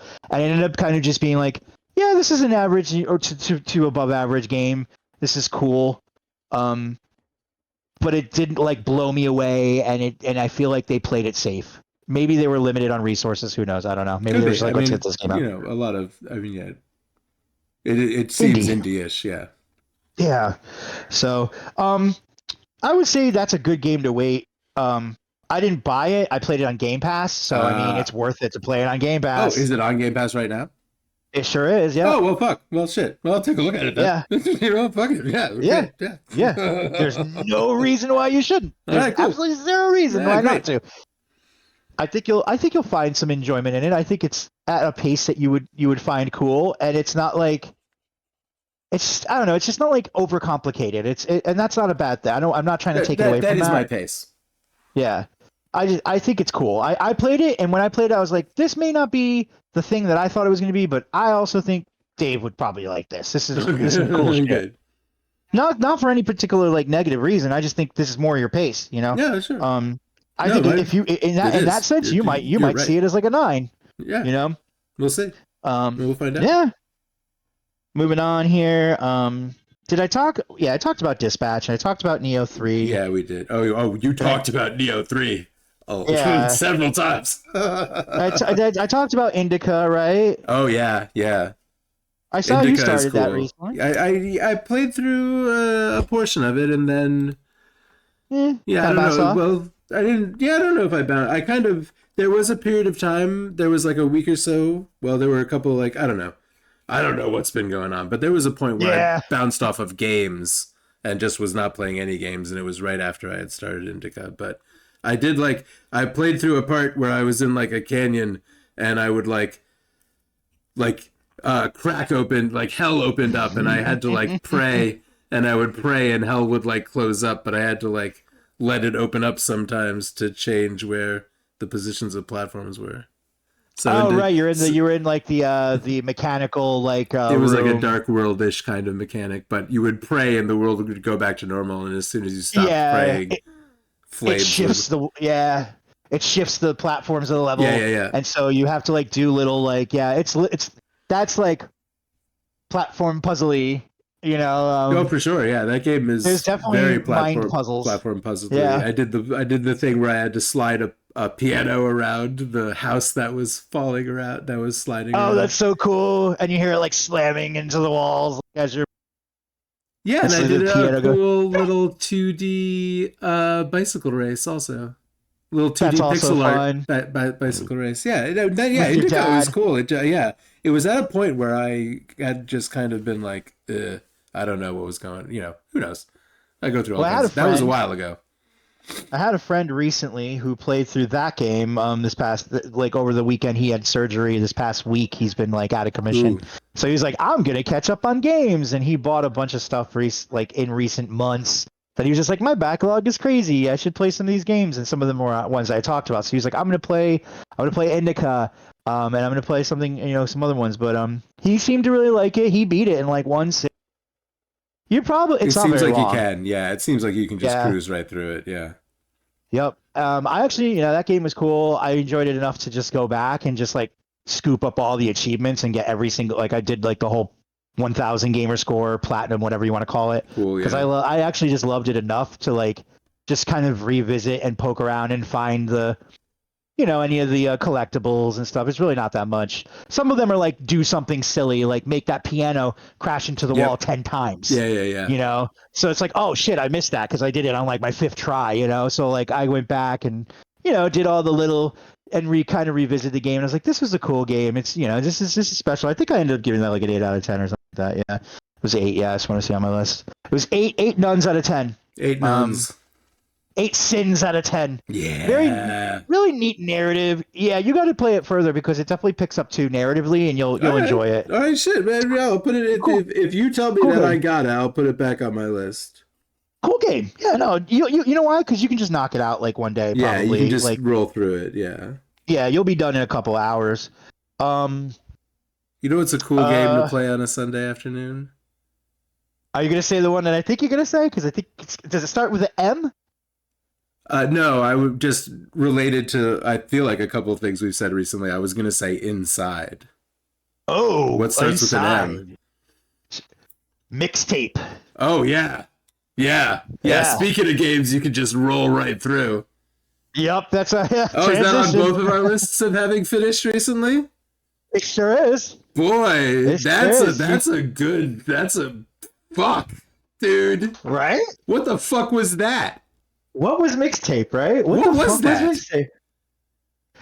I don't know. Why were the kids able to fly? They got drunk? Oh, oh shit! Wow, that's what happens. I think it's more of just it's that magical, that 1,000 layers of vibes. Good 1 vibes, yeah, million, good vibes. Just a pile, just the dankest, vibiest vibe experience. Playhouse of. Do we even know when it takes place? I feel like we don't I don't think there's any music after the mid-90s, and I also don't recall if I saw a phone. I think it was late 90s. Perfect. I think it was like fucking perfect. 98? The last time when the world was around. Yeah, dude, Mixtape was quite a little journey that you can just down and enjoy one sitting if you want. I think I did it in a couple, but I did it in two. Or a few. And in fact, I did it. It was one of those games where I guess I played through almost all of it in my first session, and then I sat down and I was like, "Yeah, I'm gonna get back into this," and there was like an hour left. I saw that you had the toilet paper, the TP achievement. Oh yeah, first day, and I was like, "Oh my god!" I was like, "Dude, he's already near the end." This is a video game where one of the things you have to do is throw toilet paper at the house of your enemies, and that's a fucking 90s thing to do. And your fucking principal. At the fucking principal, you got toilet paper at the principal's house. Fuck yeah! It was such a fucking cool little journey of a game. If you want to call it that. I know it gets a lot of heat because the question of what is a video game comes sure, and is this a video game or is this just a walking sim or whatever one of people call it? It is that. It is that, it's and a that's movie. fucking fine. It's a movie. It's also a movie. It's an interactive movie. It's a thing. It's an interactive just piece like of media. Death Stranding is a thing. And this is where I get into exactly. It really is a movie. The Mixtape is even more than there's a lot of games that I would call a comic book, and please don't let me interrupt you. Go whatever you. I know. I was just saying. I think it's the controversy that surrounds the game that surrounded it, especially since it got reviewed so well. There have been people who are like, "This is a really cool game," and then there's people like, "This isn't a video game." But I mean, we've had this conversation for 10 years. When did the game where you walk around the lesbian house come out? We should have stopped having this conversation when Gone Home came out. Gone Home. It doesn't matter anymore. Yeah. It could be it's a fucking game. It's a game because you pick up a controller and you could fucking play it. I don't know how more complicated it's I just think that it can be art, that it's possible that video games are art and that they should be considered as such. All of them, whether it's you pressing the gun on the screen to blow shit away, and there's some kind of there, or it's just walking through an experience. And sometimes that's interactive. And if your game is going to be just walking, you better put an experience there. Yeah. And I feel like Mixtape had that. Oh boy, it sure did. Yeah, I was telling you, I was like, dude, this is It's too bad that it seems like annoying people use the term walking simulator. It's one of those terms that I don't know if you could use it in good faith because it's something annoying people say now. I could be wrong about that, but no, I kind of hate it. I kind of hate it. Yeah, too bad. I feel like games can be walking sims and it's fine. That's not a detractor. I'm okay with that. I like games that are like that, that are they're narratively driven, they're interactive. You You could know, call Night in the it's Woods a walking sim. yeah, it's interactive media. Yeah, It's man, still and you're it you're is. That's a comic book. This is a fucking movie. This is a fucking movie, and it's a good one. yeah yeah. This is a very cool movie about kids, you know, in the woods, wanting to get wanting drunk to and get finding booze, out the wanting to find secrets. the booze. Yeah, find the booze. Yeah, the quest to uh, find the booze in the weird cabin in the woods. That boy, is now yeah, the going to be the ultimate party spot and the one story told of legend.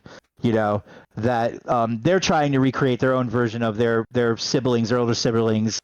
You know, um, really cool. The animation is excellent. Like the art design. I mean, they put a lot of care and love into it. No matter what anyone say, had a lot of it was a feelings. very cool game. It Yeah, did. It had a lot of a lot feelings. of feeling. Um, it really does bring back that nostalgia, but it doesn't do it in like a patronizing or like Yeah, this could have easily been pandering. very annoying. I thought I was going to be annoyed by the main character. I was like, okay, this girl is fucking annoying. High school. Stacy Rockford. Stacy, And you know what? Stacy Rockford, I misjudged you at first glance. I'm sorry.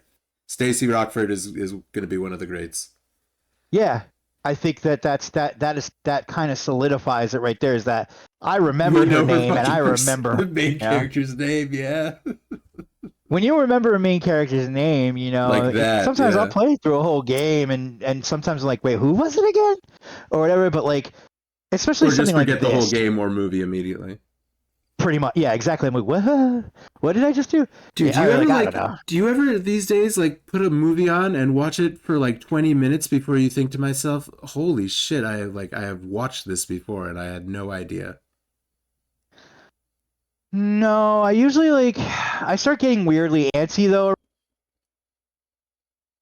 I- I'm like, am I paying attention? And I start questioning whether or not I know what's going on in the movie. Sometimes I'm like, I Yeah, get like I that don't know. too. Yeah, I get like well, you know, Yeah. ADHD and shit. You know, I get like all like sorts of fucking you know like.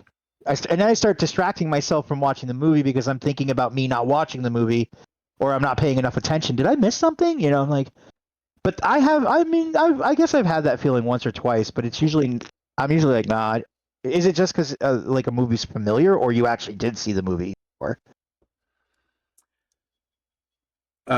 In the situation I'm talking about, yeah, the yeah. situation I'm talking about is like I will have seen a movie a year ago. I'll like, and I will like see it on like, it'll come up as an option on Prime or whatever, and like I will be like, "Oh, I've never seen this. I like this actor, whatever." And I'll watch it for like a half an hour before like I slowly this happened to me recently with Good Omens 3. I definitely watched it whenever it came out and I saw it on there and I was like, "Holy shit.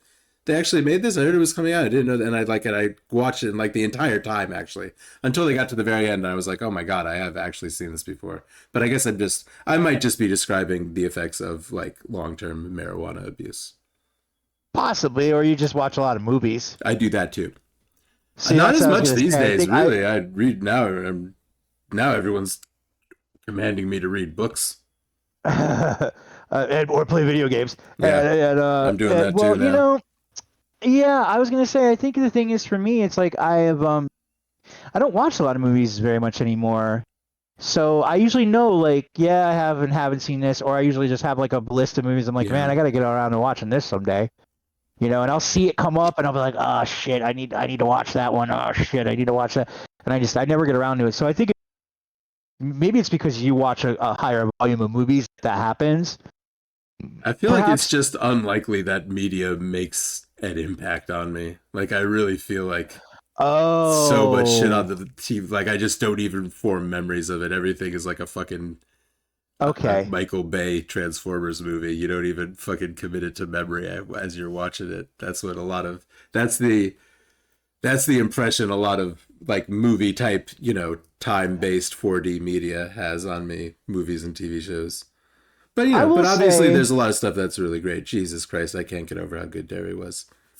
yes, Jerry. Yeah, I'll say, you know, as I say, I mean, maybe once in a while I have that kind of weird, like media amnesia with games. Like Oh, sure. I'll know Yeah.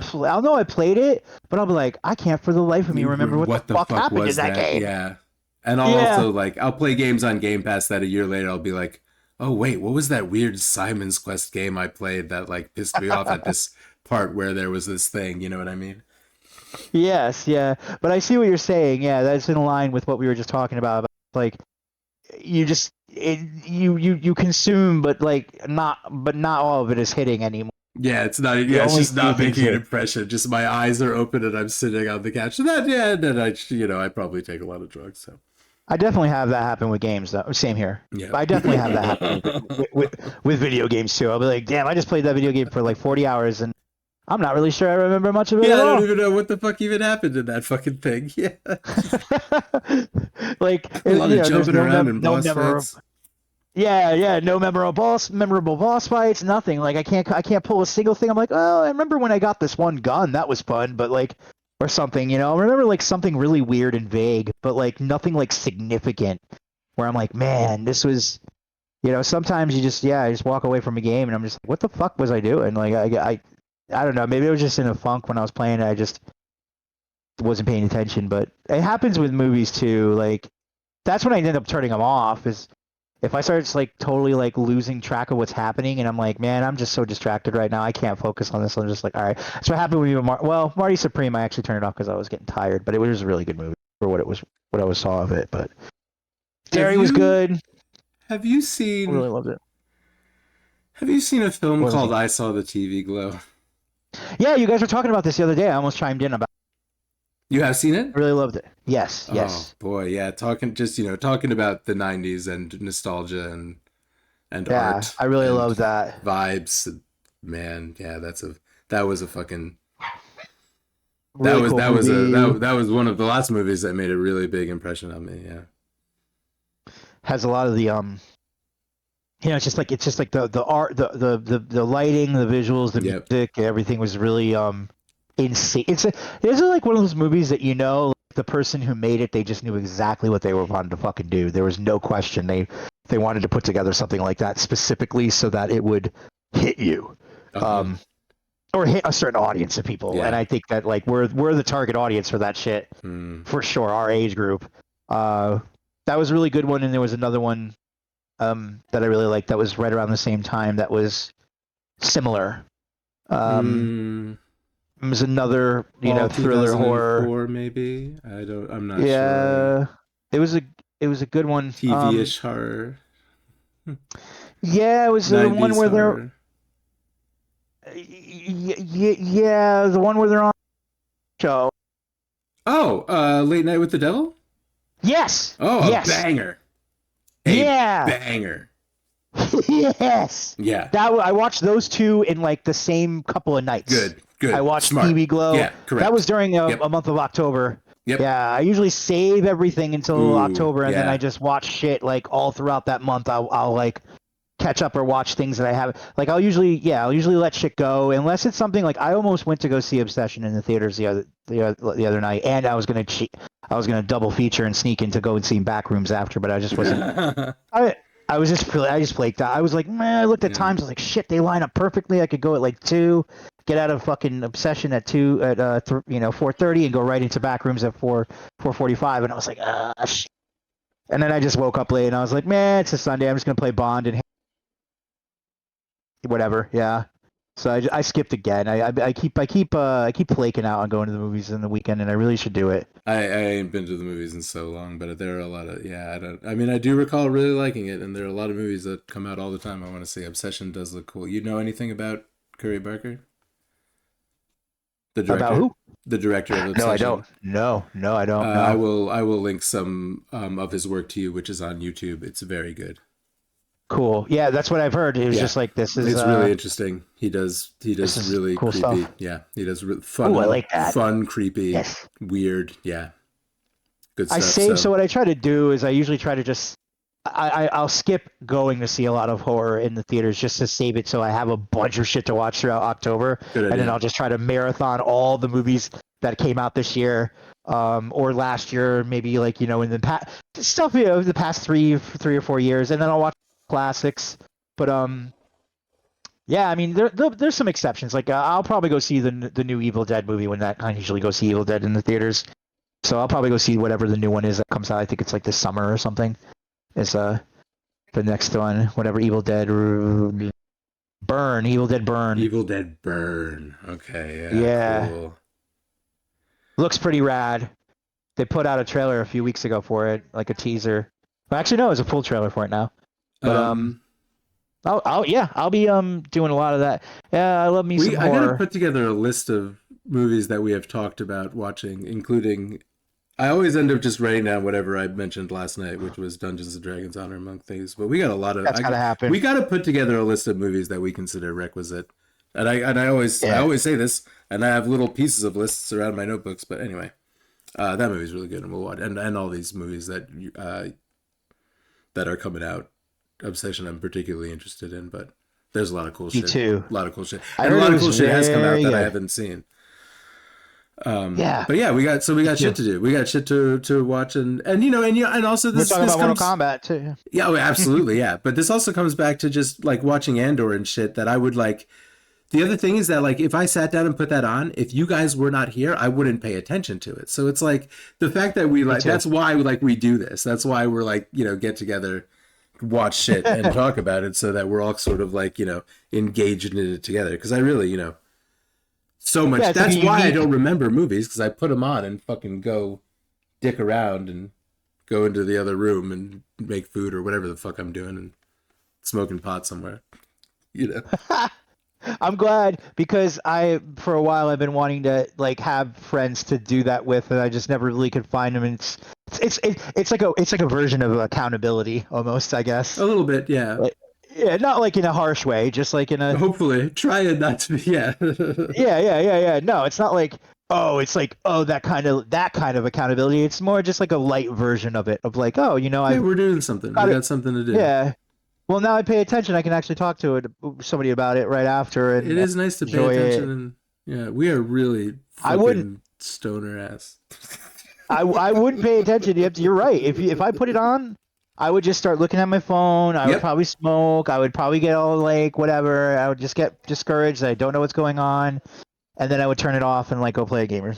So I'm glad that, like I said, this is something that to be a while with people, and I just never could find the right group of people. So I'm very fortunate. What else? Thank you, and it's great to have you here. What else?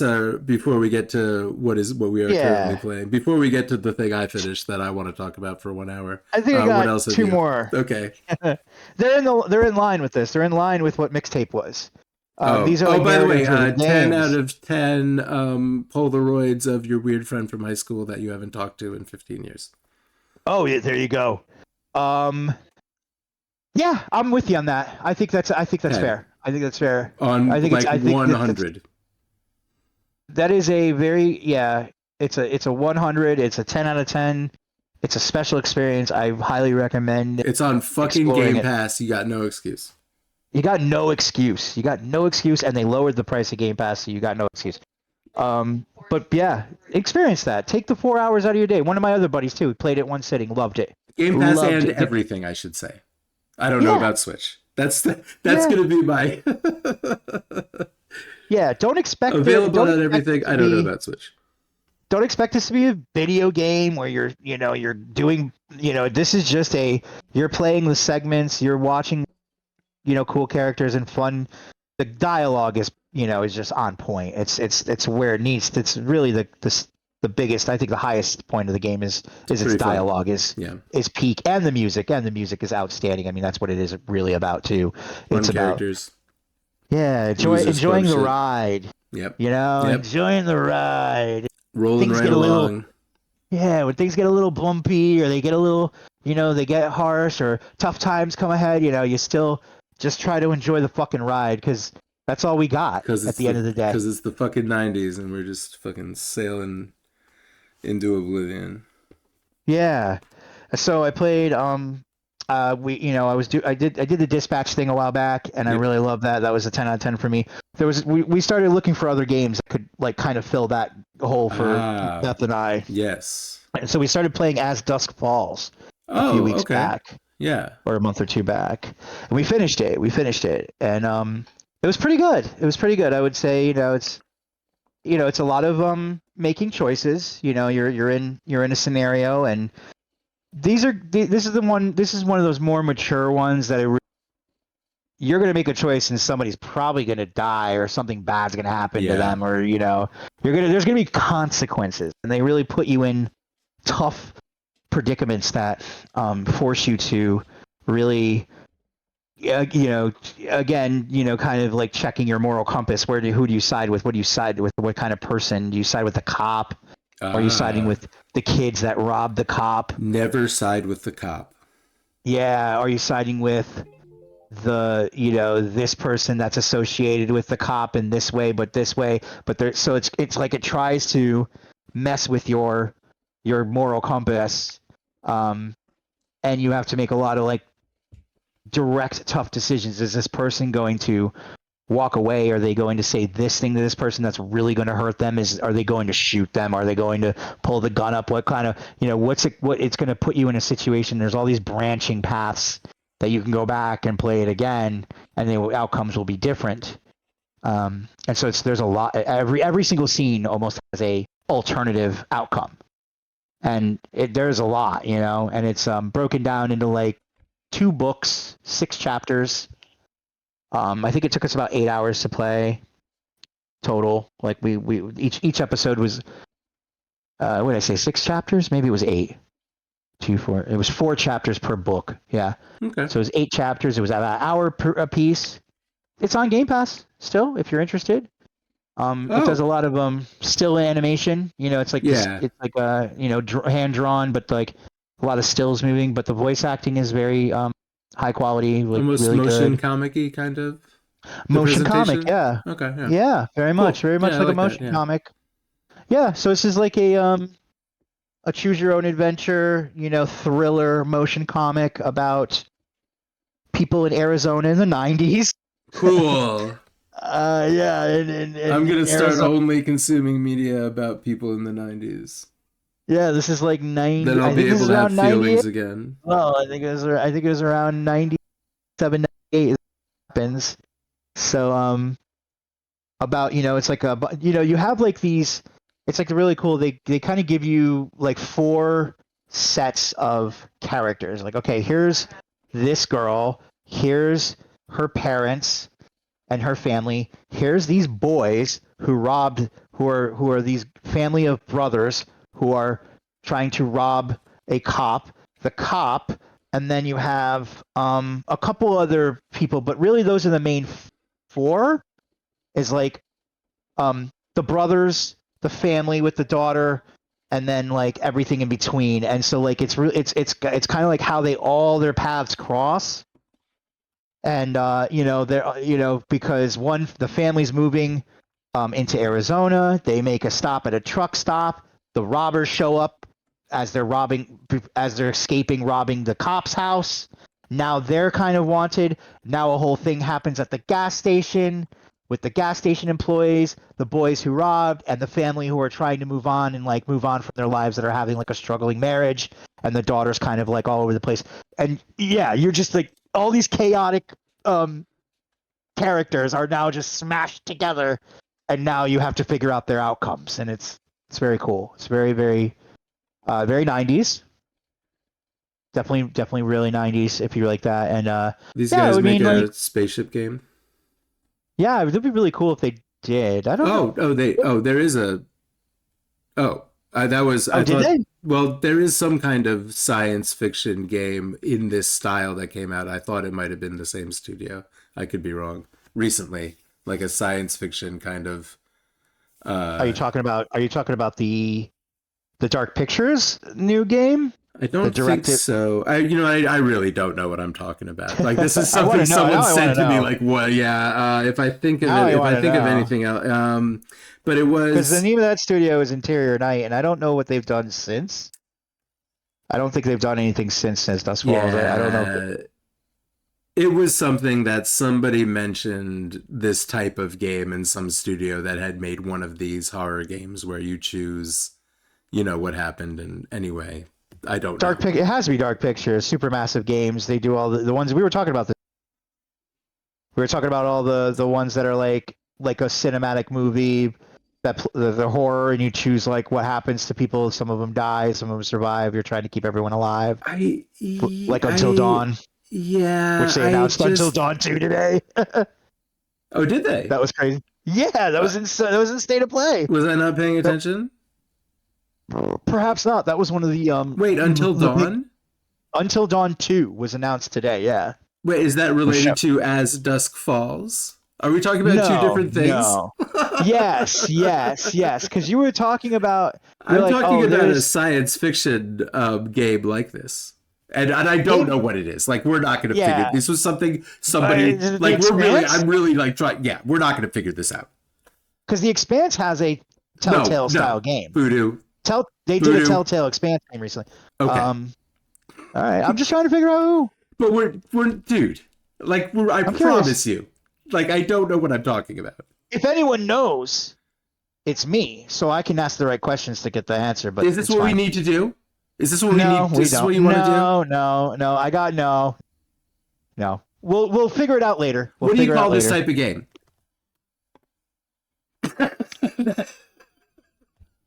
Narrative driven. You're fucking sighing at me.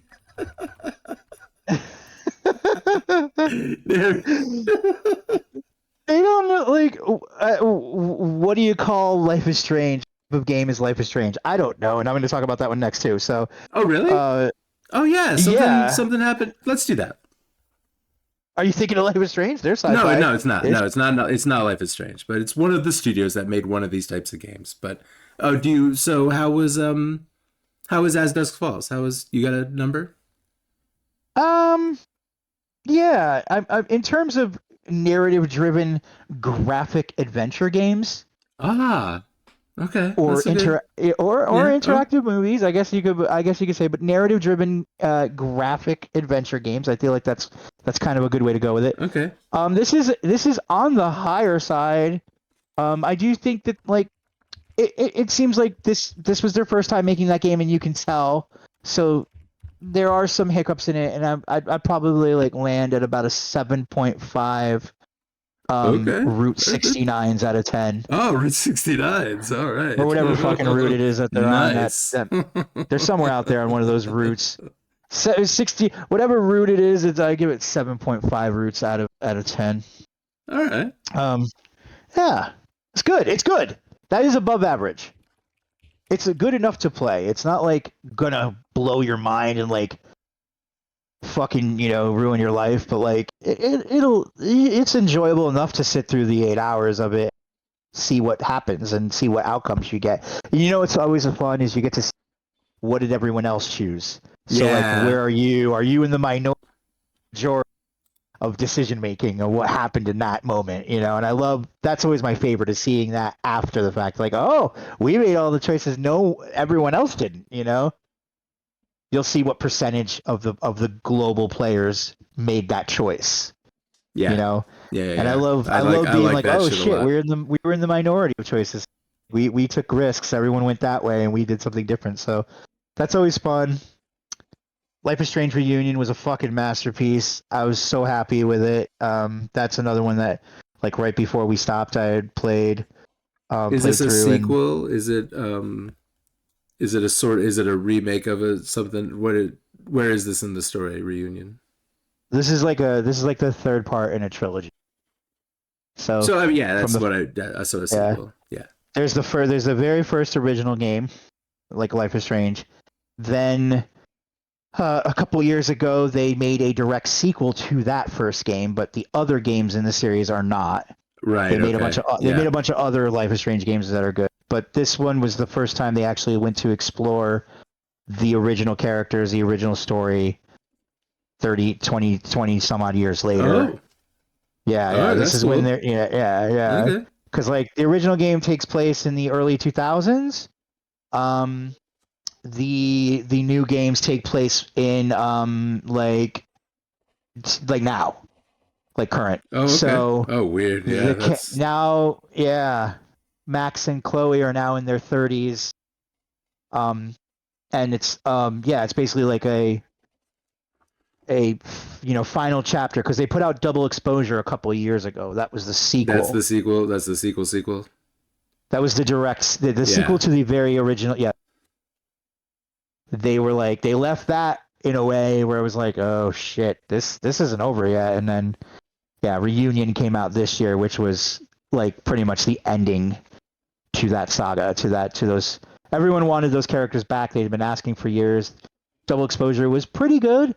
Reunion was excellent. It was exactly what we had all hoped it would be, and they nailed it. Wow, all right. I fucking loved it. Yeah. Cool. I mean, I'm a big fan. I never played any of them. No, I don't have. I got no idea. Girls having time travel shenanigans. Oh yeah, time travels kind of between maybe mutant like powers. Like you're kind of a like. Oh, okay. More like it kind of leans into more like mutant like style stuff where, she can hear, she can do all kinds of things. She can rewind time. So Max can rewind time, but we've found out in recent years that Max isn't the only one. Yes. So she's not the only one, but she's the only one who can rewind time like that we know of. Other people can do other things that we discovered. We discovered there are shapeshifters. We discovered there are, other things. There are other people out there with unique powers. We don't know how they've gotten them. We don't know necessarily what caused them still, but we do know that there are others like her out there. There are other special people that she has come across, and that's kind of what like the sequel and the third game get more into, is that like she comes to the realization after all these years, and we've known about that. We've known that there's other people because other Life is Strange games have told those stories. She just doesn't know. The main character from the original game hasn't quite figured it out until Double Exposure, where she meets somebody like her.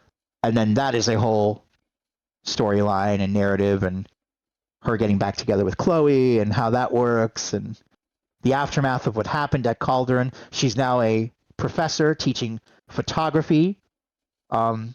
And you're dealing with your students, and your students finding out that you're special and who you and what you are and what you can do, and these tragedies that you're trying to stop. She's always just trying to stop a tragedy, and there's consequences with that. These are the best of these kinds of games, in my opinion. They are the best in that style of game, best in class. Well, at least one of them, if not the best. Cool. Yeah, I mean, there's some good ones. Telltale has done some good ones, but I don't know. Life is Strange just has it's just amazing, and they nailed it. This game was very well polished, unlike Double Exposure. You could tell they really took their time and made sure that this one was right, because it had to be right, or it was going to be upset a lot of people. So it ended on a very strong note, and there's more to come. I don't know necessarily with Max and Chloe, but like in terms of like what they set up at the end of that was really cool. And there'll be more Life is Strange in the future, I'm sure. Maybe some new characters, a new wave. I fucking enjoyed the fuck out of this. I mean, I played this shit in I busted through it in like a week. I couldn't stop, and I gave that she uses a Polaroid camera in that one too. So I mean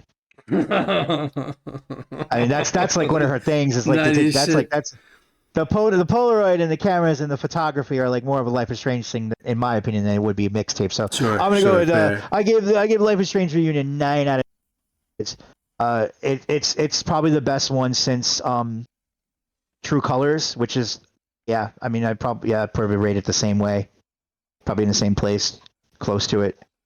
There was a couple of little faults in it. That's about it. I couldn't give it the perfect score, but dude, I loved it. It's unforgettable. I can't believe they even did it. I can't even believe they even did it. Like after all these years, it's been like 20 years.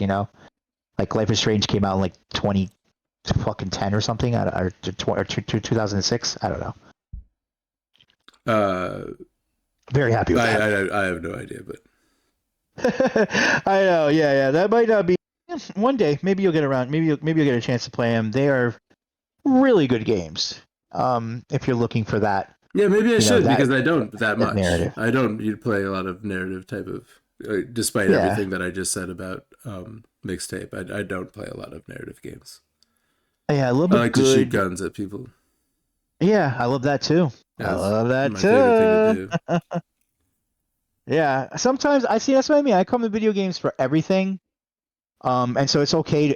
For me, I'm like, I'm here for playing some of the most, incredibly well-made interactive pieces of media that's ever, come out here. And I don't need to be like, I can still be very like, um, satisfied with something that is just me looking around somebody's room and going through their belongings, like reading their special notes and their secrets and their diaries and all their little trinkets and toys who make that, the personality building stuff.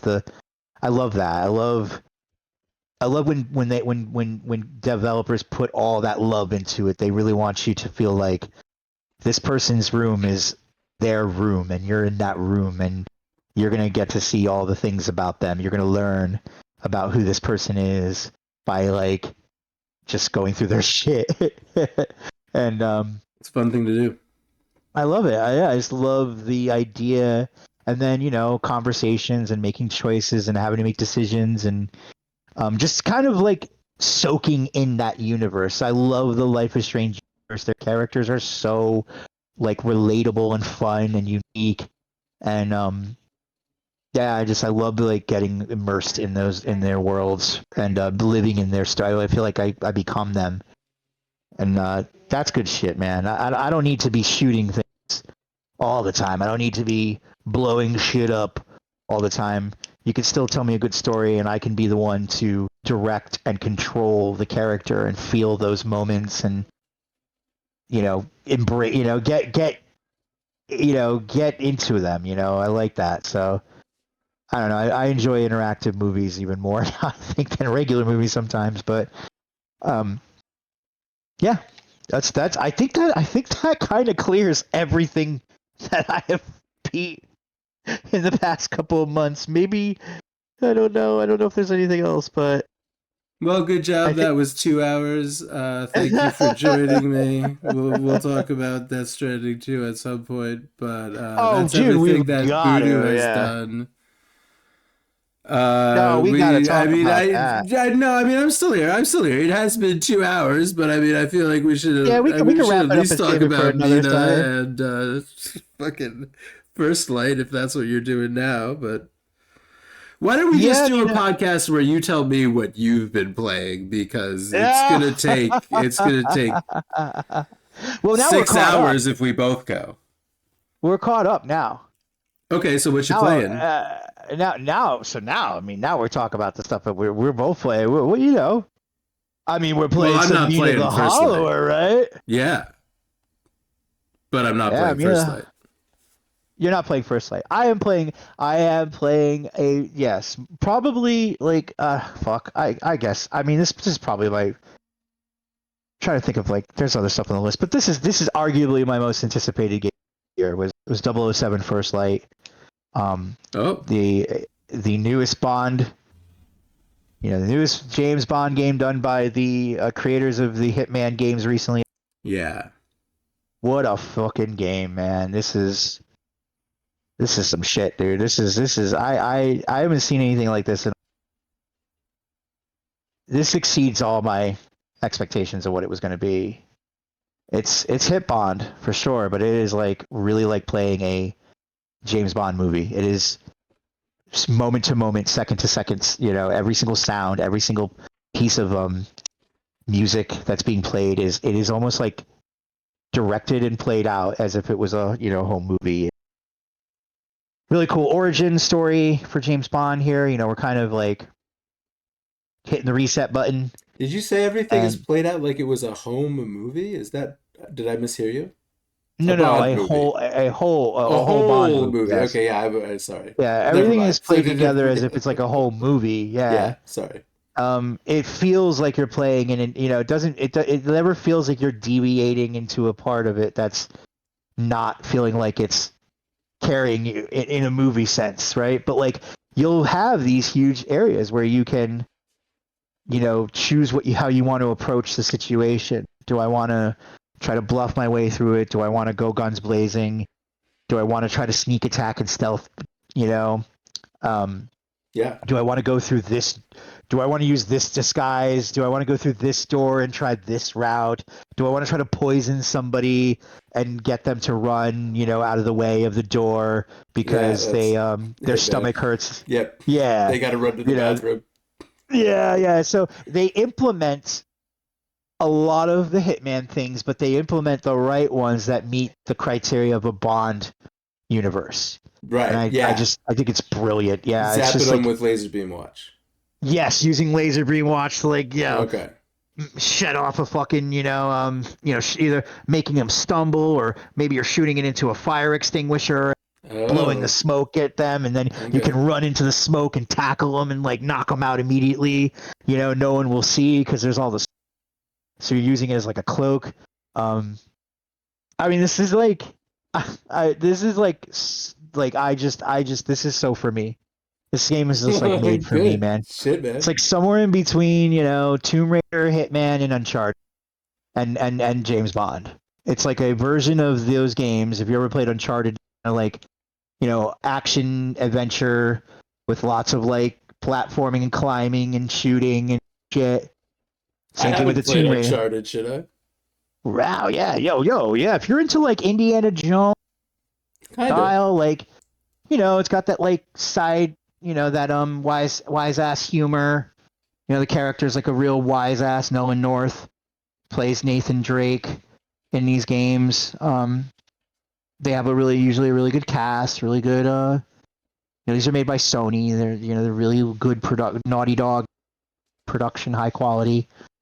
They're great games. They're amazing. Saga, even the last one, the Uncharted 4 was a hell of a game. It was really cool. It was a peak PlayStation 4 game.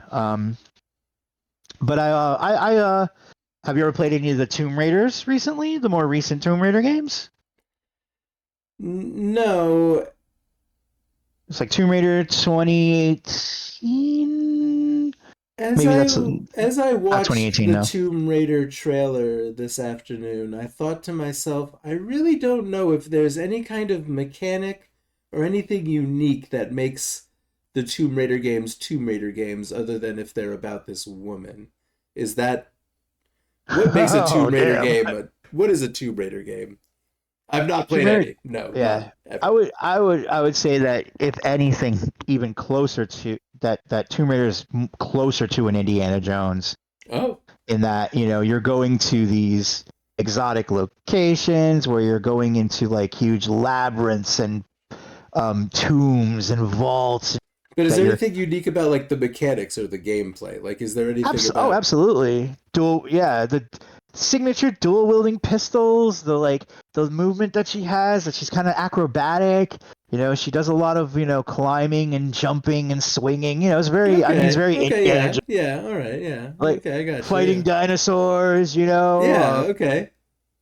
Doing lots of like I said, lots of acrobatics and climbing and parkour and exploring and finding artifacts and doing all that kind of stuff. Solving puzzles, obviously there's a lot of puzzle traps, having to avoid traps and all kinds of crazy arrows and giant fucking spike fucking things. Somehow I had kind of diminished it in my mind to just be, well, I'm not sure if you were watching the trailer, but it came on and immediately I'm very excited. It was just her butt. There was just a butt in spandex on the screen. And I thought to myself, is that what these games are about? Well, gamers are going to be gamers. Okay, that's fair. They can do that. They can be gamers. You are commenting on this is an old fucking thing to comment on. I'm not saying anything new. I think it's interesting because it's not old, it's kind of new because previous iterations of Tomb Raider have tried to stay away from the left butt. Yeah. Oh. And now they're being you know what? We're not. It's 2026. Time for butts again. Everyone's sick of not looking at butts. All right, I'll stop. Yep. I'll stop. People talking are about angry. butts. Yep, gamers have complained that we're not Gamers are angry. There's not making enough her butts. that we made her a certain way, and the other was We're very sweaty, and we need to look at butts. we've got to be sweaty gamers. So, um, there's been some, there's been talk around the fact that, like, okay, they decided this time around to make her a little bit more of the way that she used to be, and not she's the got more very pointy boobs. modernized, clean. Yeah. So that's funny that you say that, because I don't think that's what they're trying to sell with these games at all. But it's more about fighting Tyrannosauruses, is what you're saying. They're trying to appease to a crowd. I'm not gonna lie. I mean, they're definitely trying to make sure that they don't get flamed after they show a trailer and be like, "Why is Laura not like hot?" And that's what people will do. They will just bitch and moan that she's not hot. And I seem to recall them being upset about that caveman girl that fights robots. Yes, exactly. They get like they didn't like her. Horizon. Yeah. Aloy from Horizon Zero Dawn. Yes, right. Aloy owns. We frequently cite Aloy as a bad example of character creation for video games these days for Ben. But yeah. So that first game was cool. Yes. Aloy rocks. Well, the cool part about this Tomb Raider that you saw today, and that's fighting dinosaurs, is very much like what the I didn't original see a dinosaur. I saw it. Oh, you didn't see the dinosaur? Or they showed the dinosaur in it? Oh, I wasn't paying attention. This is actually a reimagining of the original game. Right. Oh. This is like a remake, remaster, reboot all in one. And their goal here is to create a version of Lara that is they're calling her the unified Lara. What that means is that they are unifying all of her stories, all of her eras, into one Lara Croft now. And this is going to be the future of it. The future of Lara Croft. The future of the Tomb Raider games British are lady? going to be that they're going to unify all of her eras into one character, and this is now this game will be the start of that era. Okay. And then they have a new game that they showed a while back, but they didn't show it today because it's probably way further out. But it is a brand new game in that series. So they are doing the very first game again and remaking it, and it's like completely remaking it from the ground up, and then they're making a brand new game that is going to take place way after everything, where now this is the new unified Lara, where all of her storylines have come together. All of her eras are in one character now. And so, yeah, this game is meant to try to reset, but also acknowledging all of her storylines. Interesting idea. I don't know. We'll see where it goes, but the game looks phenomenal. I don't know if you saw any of the gameplay, but it looked. I was looking at the ladies' butt. Oh man! When there was gameplay shown. Yeah, there was a mix between the two, but yeah, that was very impressive what they've done. What I was actually doing was I was transforming my new fucking toy robots. Yeah. Is what I was doing while that trailer was on, because it's one of those things that I kind of like. Yeah, it's not like I get it. It is not. Well, I mean, it does. My brain kind of blocks it off because I think I don't like it, because I feel like February next year. February next year? You don't block it out. You're just there. You're just kind of present. Just kind of don't know. I'm aware that Tomb Raider is a thing, and I've always kind of been like, okay, it's that lady with the tits. I don't. Yeah, I think I don't know if I give a shit. I think that's like, yeah, that's it. We're trying to get away from that. Yeah, no, yes, of course we are. You know, but there's sweaty gamers. It's hard out there. not to. Yeah, but that's what the brand. To an extent, that's what the brand is known for. They've made fucking movies about. Yeah, sexy but I will say, like, Crystal, the people who were making it before made a conscious effort to try to not over glorify or whatever. Not you're right. Yeah, make her into provocative clothing. They didn't overdo her assets. They Yeah, This has been but said lots of times. yeah, this one does appear to feel like they've are trying to at least not disrespect and be gross about it, but also, I mean, we're yeah, Okay. it's Lara Well, good. Croft. Well, good for them. Well, hooray. Yeah, it's Lara Croft. It's Lara Croft. Congratulations, guys. I'm so I come from playing Tomb Raider games my entire life. Oh, yeah, really? They're some of my favorite games. Rise of the Survivor series of Tomb Raider games. That was the I last feel like no one series. has ever even talked to me about Tomb Raider. Brilliant games. The last couple Yeah? that came out. Oh yeah. 2018 and forward? Yes. Yeah. Tomb Raider Definitive or that is a all timer. That is, I mean, that's definitely in my, top of the whatever fucking 2020s, whatever the fuck 2010s, 20,000, 10 past 10 years. 2020, 11 Is it 2015 years, whatever. through 2025? 2015, yeah. Roughly 15, 25 games Yeah. of the top of the past 10 years? Oh man, like I had a list of I had a list of 50 at this point 50. of the past like 10 to 11 years. Yeah, 50. That's 5 50 games yeah. a year, 10 to 11 Yes, years. yeah, exactly. Yeah. Well, we were talking about that. No, like, I know. that weird. It's 20. It's really The years 2015 seem to to 20. continue. Yeah. Continue. They seem to start coming and not stop coming. I have not put anything from this year in that list. No, not but yet. now I'm thinking of removing things from last year from that list because that's kind of unfair because it ended at 2025. It didn't go into 2025. It should have ended at 2025. Oh, the list, right? We could If I do did that a if that's what decade, you yeah. wanted. Yeah, if that's what you. Yeah, I mean, it's your That's list. still a You working can curate project. it however you want. That's still a working project, but Tomb Raider 20. I believe it's Tomb Raider 2015. That's when this started. The new. I believe that's when the Survivor era. Yeah. And with Camilla Luddington, who was playing Lara Croft in these games. Oh. Yeah. You might recognize her from things. She was. Did you ever see Californication? Not With really, actually. Yeah, I kind of missed that. Yeah. Yeah, that was a good show. Yeah, it got messy towards the end, but it was very good. Yeah. It was very good. I love me good Duchovny. Yeah, I like to watch a Duchovny. I just never. I don't know if it wasn't. Yeah. Yeah. No one sat me down and made me watch it ever. So. It's pretty wild, and edgy, and a little maybe a little sick because Duchovny's kind of playing a misogynistic writer in it. Like, he's that's his character. But it's great. It's great. He's great in it. Everyone's great.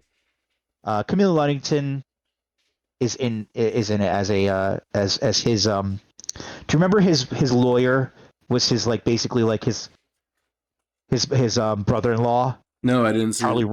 Charlie Runkle. Oh yeah. No, I didn't. No, I don't thought maybe remember. you've seen some of it. No, I've Okay. not seen it at all. Yeah. No. Anyways, yeah, I don't know. Camille Luddington is, but I know her best for being Lara Croft in the Survivor trilogy, and yeah, man, it is, especially the sequel, the second one, Rise of the Tomb Raider. These might be on Game Pass still. These might be at the very least. I think Rise of the Tomb Raider is. And Rise is incredible. Like it was that shit blew my mind when it came out. Like in terms of like graphical and fidelity and game design. Yeah, is Rise of the Tomb Raider and fantastic. Definitive are on Game Pass. Oh, dude, yes, those are the two And best Shadow ones. of the Tomb Raider is And- also oh, on the Game whole Pass. the whole all Survivor three of them are on trilogy. Game Pass. Yes. The whole Survivor trilogy. Oh, she's in Yo. Dead by Daylight. Does she hunt or does she hunt you? Does Lara Croft hunt you down in Dead by Daylight?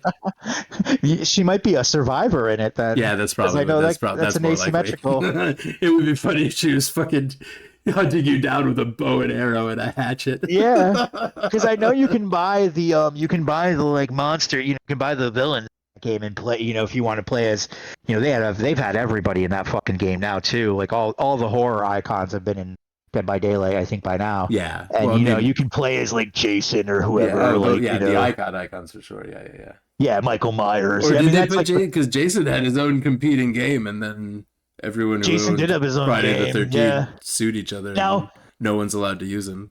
So there's a big. now Halloween has one too coming out. But Michael Michael Myers. was in Dead by Daylight, right? I mean, I don't know. It doesn't Yeah, matter. yeah, he was. Oh, But cool. now I mean, now they have yeah, a Halloween. I Yeah. bet that. I mean, I don't know. I haven't really. I mean, I fucked around with that, the Friday the 13th one, but basically just to see carnage and people scream at each other. I didn't. I felt like the That game one was fun. I don't know. It was okay. I liked. I had fun. I played with a friend for a while for the Friday the 13th game. We had a good time with it. But there was a Texas Chainsaw Massacre one. Oh more yes, recently. that's correct. Yep. That was okay. I think he was in Dead by Daylight too. I'm pretty sure Dead by Leatherface. Daylight has a lot, Yeah. like a lot of those guys. Yeah. Yeah. They have a lot of them. Yeah. They even some of the like meme culture, I think, ones and stuff. I Yeah, don't they even got know some about, like internet horror story guys in there. I think Slender Man or something is like in it. Some version of Splendid Man, I'm sure. Splendid is in there. Man. But yeah, that's I mean, I highly recommend you check them out if you really want to play. They are Far Cry as fuck. Oh, They are- well, shit. They are Lara Croft Far Cry edition. Yeah, Cry Lara Croft edition, third person. That's what those games are. They are big, giant, awesome, landscape playgrounds with all kinds of, fucking, what do you call those, zip lines and climbing mountains and climbing in crazy conditions and like, doing like all kinds of edge and then blowing up giant bases and killing all the dudes and like you could, do stealthy or you could go in guns blazing. You could be Metal Gear about it. You could do all kinds of little, things. Oh, I hit this button here and made the satellite collapse on these guys, or something, and it's really vicious and brutal and awesome. It's it's very, very brutal. Like the violence, the amount of like realistic violence of her. When she falls down the side of the mountain. Oh yeah, I've seen her. Yeah, I recall seeing a bunch of her getting impaled. And the death animations are very visceral down, and like getting crushed by rocks in various ways and traps. Yeah, the first game particularly is very unforgettable to me because the first like 3 hours of that game are her just like absolutely getting the living shit beaten out of her. Like it's just.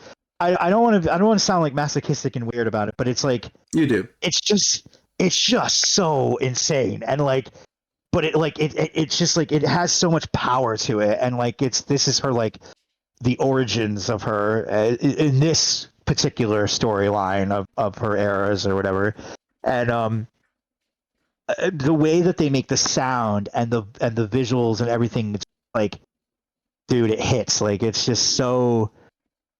You cringe at the same time. You're like, man, that was the sounds that they made her. The way the way that she yells and screams, and like the amount of different ways that they had her express pain in the microphone.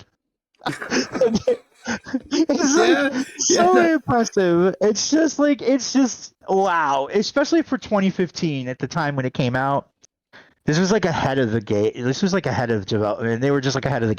Like the production and the quality of sound and like visuals are just unprecedented. Dude. As far as it comes to throwing ladies off cliffs.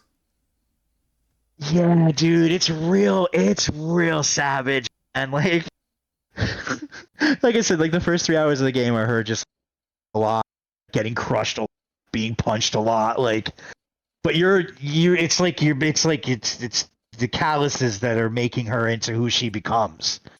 It's like yes. there's value to this. It's not just for the sake of it. There's value to it because the character development that is happening. You're watching her. You're witnessing her become this. That's why it's called the Survivor era, because bro, she goes through some fucking horrific shit, especially in the first game. And in the first like 3 to 4 hours of it, it's like how did she manage to survive all this? How is she doing this? You know, she How has many something how many special men about her. in tuxedos tied to a table with a laser beam pointed at their dick do you give first light? I can't give it anything yet, but Oh I would right, we really, talked about this. Yes, no, yeah, I would give it a sorry. 10 Yeah, right now. I've But been good. now I've got a formula that I'm working through, I guess. But But okay, yeah, I mean, we're in the middle of first light. Good. yeah, this well, the reason I brought it up is because Tomb Raider did get shown today. I love the Tomb Raider games. This First Light game is very much akin to these Tomb Raider games that I've enjoyed. Um, but it is something new as well. First Light is something very Cool. one of like it's one of its own, man. It really is. Like, is it like this is what I wanted. This is what I've been dying for. This is what I was praying, dying, hoping that this game was going to be like, and it is like better than I ever imagined. It's the definitive Bond experience in a video game.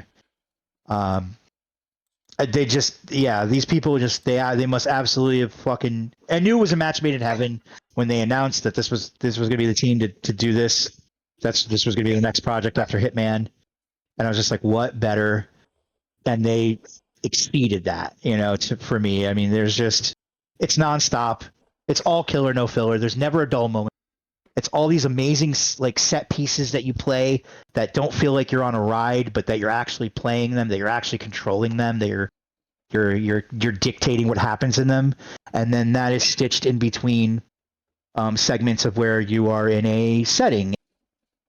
Okay, we're at the club, and we need to find somebody. So now we have to go through a lot of like, you know, picking around, trying to find information, maybe talk to some people, try to bribe some people, do this and that to try to get like the target. Where are they at?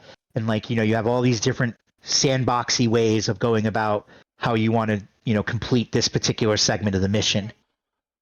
And it's just, yeah, it's just chock full of Bond goodness and all the things that you would want. Driving cars, cool cars, That's shooting important. dudes, blowing shit Shooting up dudes. everywhere. Driving cars, Yeah. shooting dudes. That's what you want. I mean, that's a big part Yeah. of it.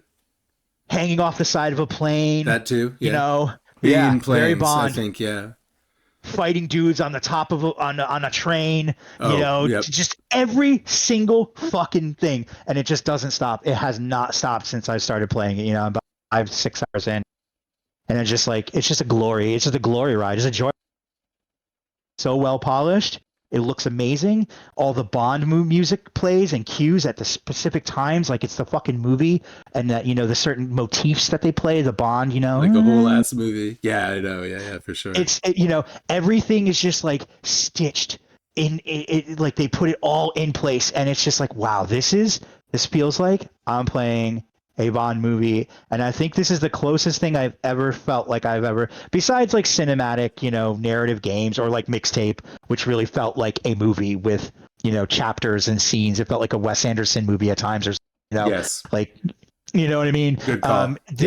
Yeah, very Wes Anderson-y in its presentation elements of Mixtape, but First Light feels like I'm watching the Bond movie, and I'm doing all the things that Bond is doing, which is, you know, fucking, you know, every single thing, you know. It's just there's never a dull moment, and it's like, it's outstanding, and the voice acting is incredible. The guy who plays Bond has won me over. You know, Patrick Gibson, he's really good as this, you know. This is about Bond's like origin, you know, how he was an aircraft dude who kind of gets caught and pulled into a situation where MI6 is involved.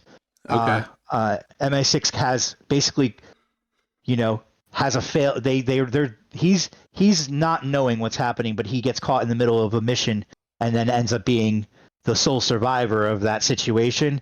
Now MI6 is telling him what he needs to do to survive, but now he has also become exposed to incredibly classified information and shit that's going on in MI6, which then leads to him, you know, okay, we're going to give you a chance here, buddy, because you had a 0.1 chance you had a 1% chance of surviving this, and you did it.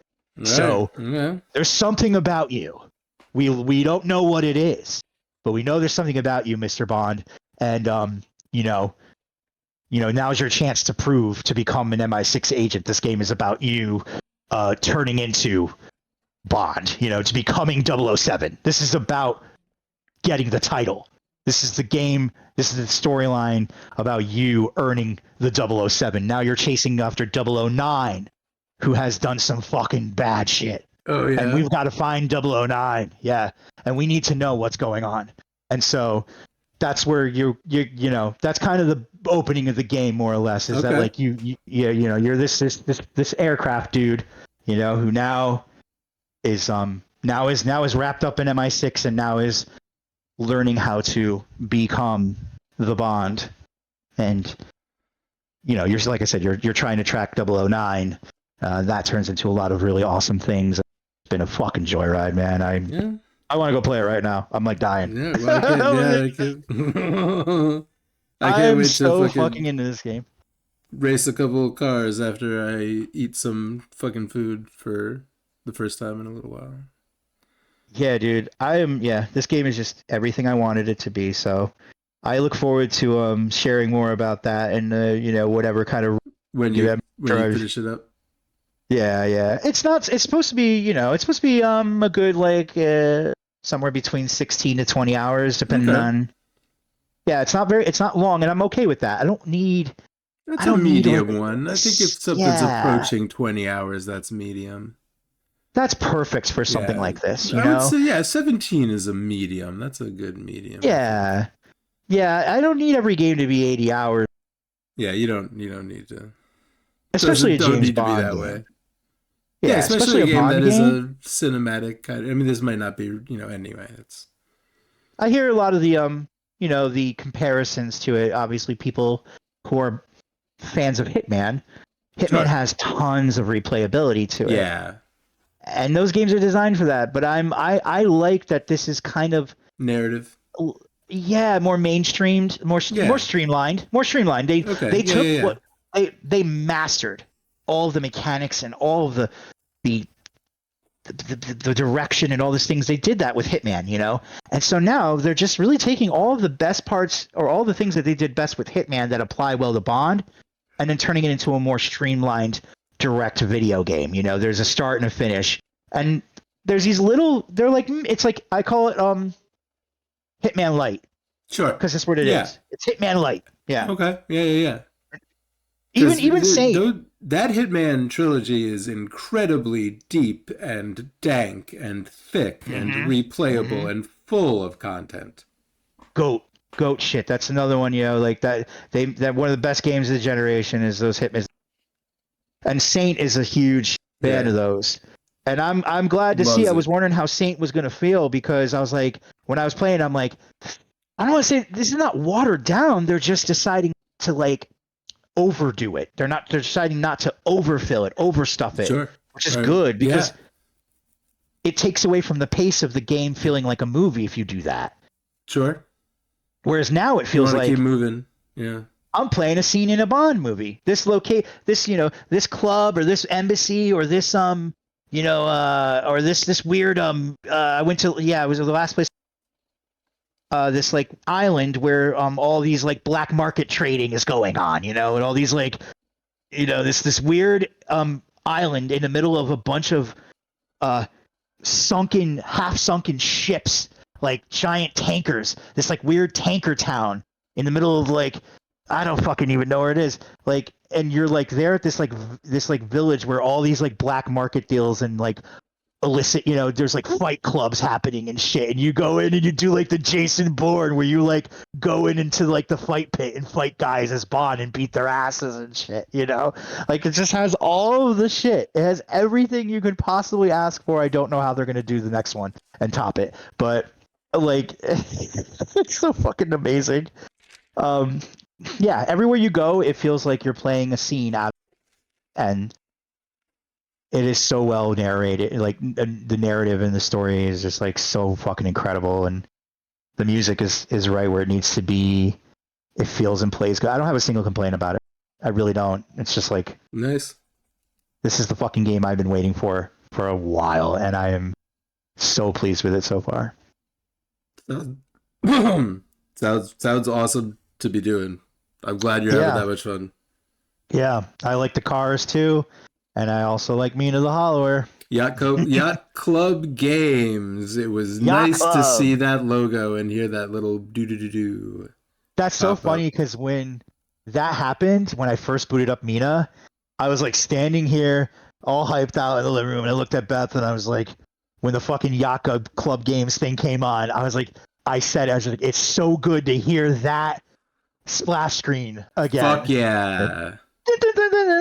I was just like, yo. I looked at her, she's like, I don't know what you're fucking talking about, whatever, dude. Oh, man. You and your fucking video games, you know? I was just like, you hear that, honey? That's the Yacht Club shit right there. It's good. I was like, it's good to fucking see that splash screen. It's good to hear that tune.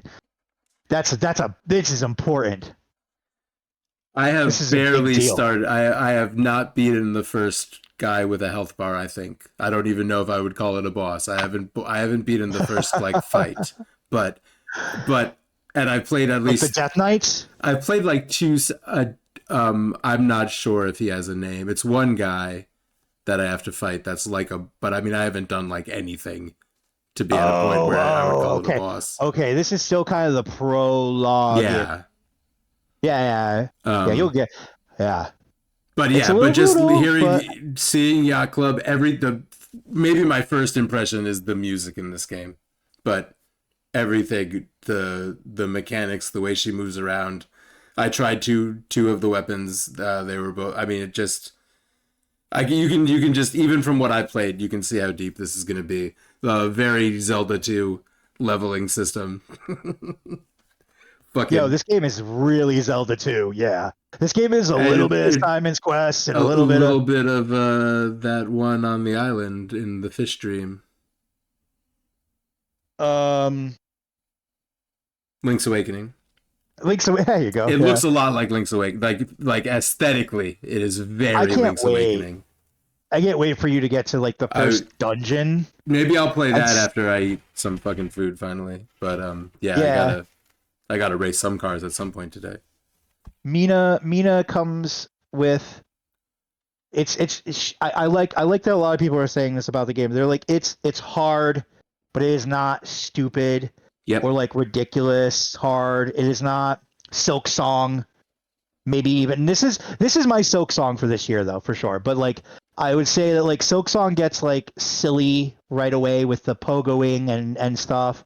This game has mechanics that are platforming in such a unique and weird way are brilliant. Burrow jumping jumping, yes. It's something. It's gonna be very nuanced in certain places. I can really tell.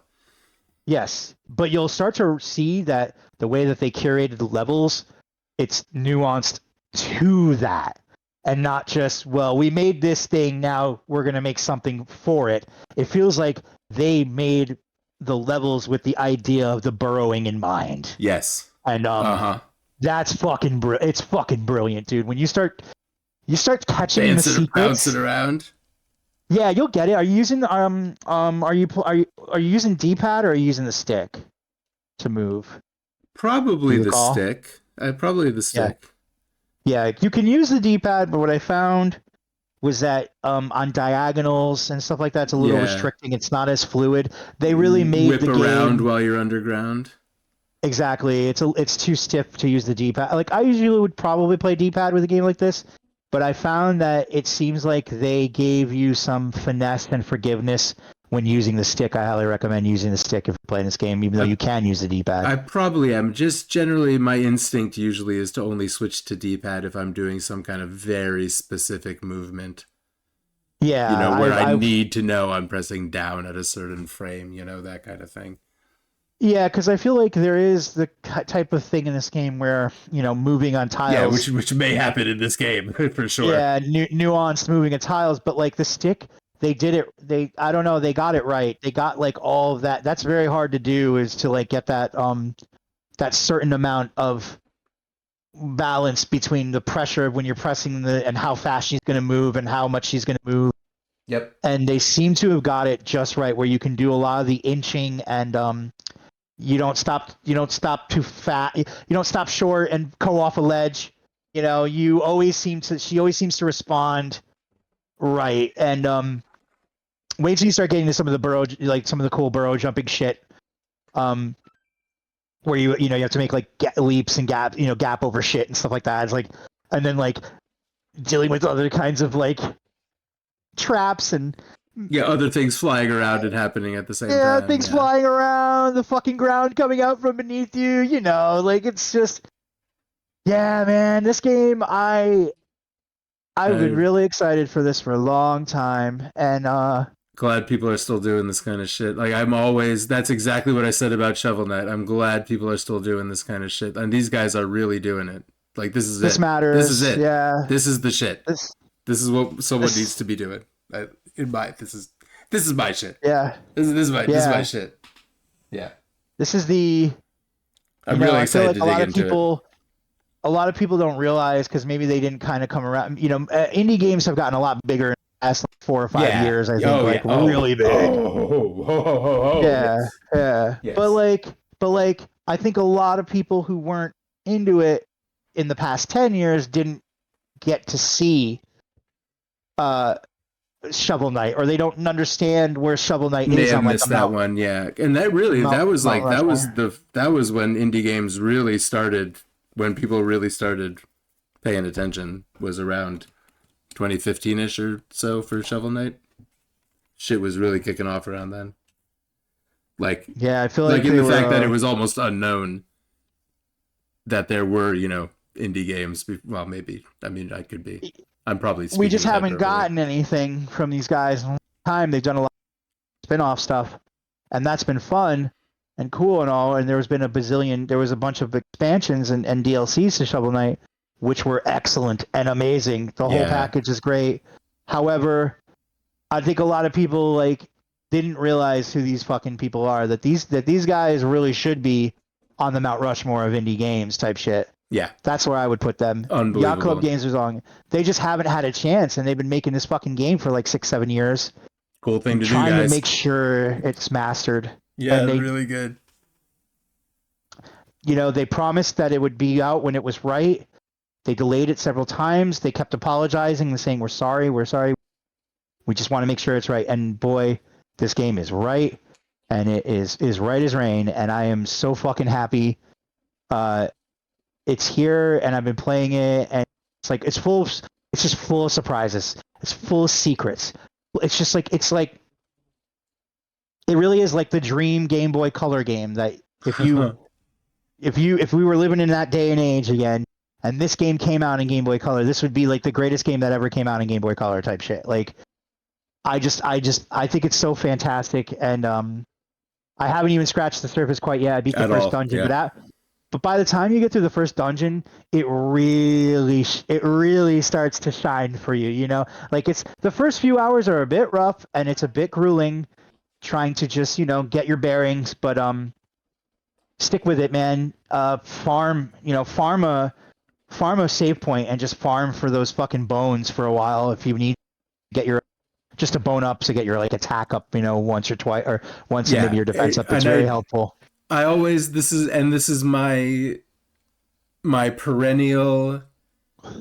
I don't know if it's my perennial observation about anyone that is playing some type of Souls-ish game and finds it to be too difficult. The game has a built-in way that allows you to adjust the difficulty. You can just sit there and level up if you want.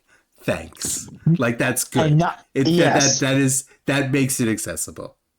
I really believe that it does. You can just play it more, and not only will you be better at it, your character will get better at it. It's great. It's the double win. Go for it. Yeah. Both are not only are you getting, not only is your character getting better, but you're all simultaneously. And that is Dark Souls. Best reward. That is Dark Souls. Yes. And I don't want to diminish this to just saying it's a Dark Souls game, but it's got that Soulsy mechanic there. That's there. Absolutely. Yeah. Oh, dude. No, there's talk about that too. Is that sure? Some people feel like this game, they tried to lean into Dark Souls too much. I disagree. I think people are bitching that there's no map. I disagree. There should be no fucking map in this game. I like that there's no map in this game. I'm okay with that. Oh, well, if you want to mark shit, no, that's for like open world games. This is not necessarily an open world game, but you ain't got a paper and pencil in your house, bro. Exactly. You can't draw Use a the little shit map. Right. I have the same person telling me that Blueprints is one of the coolest games or best games of last year because he had to break out the notebook and write everything down. There you go. And all that. That right? is a cool shit and to I'm do. That is the a cool same thing to do. person's telling me he's upset because there's no map in Mina, and I'm like, that doesn't check out, dog. Come on, man. Like, I will say that he isn't a Soulsy. Come on. He isn't a Soulsy guy. Okay, yeah, some people ain't. But the discussion I was having the other night was with another person with him, and that other person is a Souls guy, like played every fucking Souls game, beat them all, like us, and he was even kind of griping about there being no map, that he can't mark things on it, where the secrets are, and I was like, I haven't even thought about that because I didn't even expect it because it looks like Link's Awakening. I'm like, but did you need, like, we were talking about comparing, I'm like, this is a Zelda-like Probably has a game. map. Which, like, Zelda had a map, but, like, you still couldn't. No, but it doesn't. mark. I mean, it doesn't. You had to Zelda remember. 1 didn't. Yeah, exactly. It So, sounds like Zelda 1 didn't have a map. Zelda 2 probably to, didn't. I'm not sure. But you had to remember where that cave was. you had to. In the Yeah, beginning exactly. the, Though, yeah. And in plenty of games, you had to remember where that cave was. What the fuck? Like, I like that they're doing this. That they're not compromising. That they want you to be remembering landmarks, certain area, and you do. They make them very distinct. If they make you remember it, you will. So, yes, they're like, oh, there's that. I remember on that corner, and over here, there's that lamp. That's this, and whatever. And or I walked in and I met this guy, and he talked to me over there. Everything's so memorable in Mina. They make it matter, so you don't need the fucking map. So many things these days are not memorable at all, which we have discussed. No, because it becomes a fucking checklist. Yes. Because everyone just wants a checklist game now, and I'm like, guys, you guys are some of these two people I'm talking to. Thing. Yeah, these two people I'm talking to though are fucking huge fans of classic games, of games that do this stuff. They've grown up. They're our age. They played tons of these games. They love Zeldas. I'm just like, you're telling me that you want a fucking checklist game with this right now? Because that's not what this is, dude. This is an explorative, like, memory-driven adventure. This is write the shit down, then, if you know what I mean, or something. Get out like, your do little that. notebook. Come on, man. Do it. There's even like an old school manual in the game. They don't even tell you a lot of yeah. That's cool. Go into the start menu and you'll find that there is the manual. Oh, cool. The instruction manual. Cool. And when you go in there and you'll flip through the pages, and it has like the like little like pictures of her doing something, and like the text, and and it's like you flip through the pages and it tells you how to do everything, because that game doesn't actually tell you how to do the burrow in the beginning. It doesn't. No, I had to figure it out, because I figured it out by jumping up and down, bashing myself against a rock, because I couldn't figure out how to move a rock. And I saw the burrow happen, and I was like, ooh. And then I started playing around with it. But and I love that. That's like a moment of like, when was the last time you were playing a video game and accidentally, and I wouldn't expect this game to straight out tell me I had that ability, but I would expect it to put a rock in front of me, and either I figure it out or I don't. And that's fucking good. I figured it out, by the way. I'm smiling. Yeah, I love what you're saying, because I think that's the magic that we don't have in a lot of games. Yep. Where they're missing it. And Yacht Club knew the assignment. They were like, we're going to do this. We're going to do one of these games again. It's like how like fucking Shovel Knight was like Mario 2 and shit. And yeah. Like, yeah. They were like, let's do Vania, Zelda 2 with this, unique perspective, or this classics, Game Boy perspective with just the right amount of souls involved. Just the right amount. Little bit of a soft kind of RPG leveling up kind of thing to help out your action while you're get yourself a little bit of extra defense if you're getting your ass kicked, and keep going.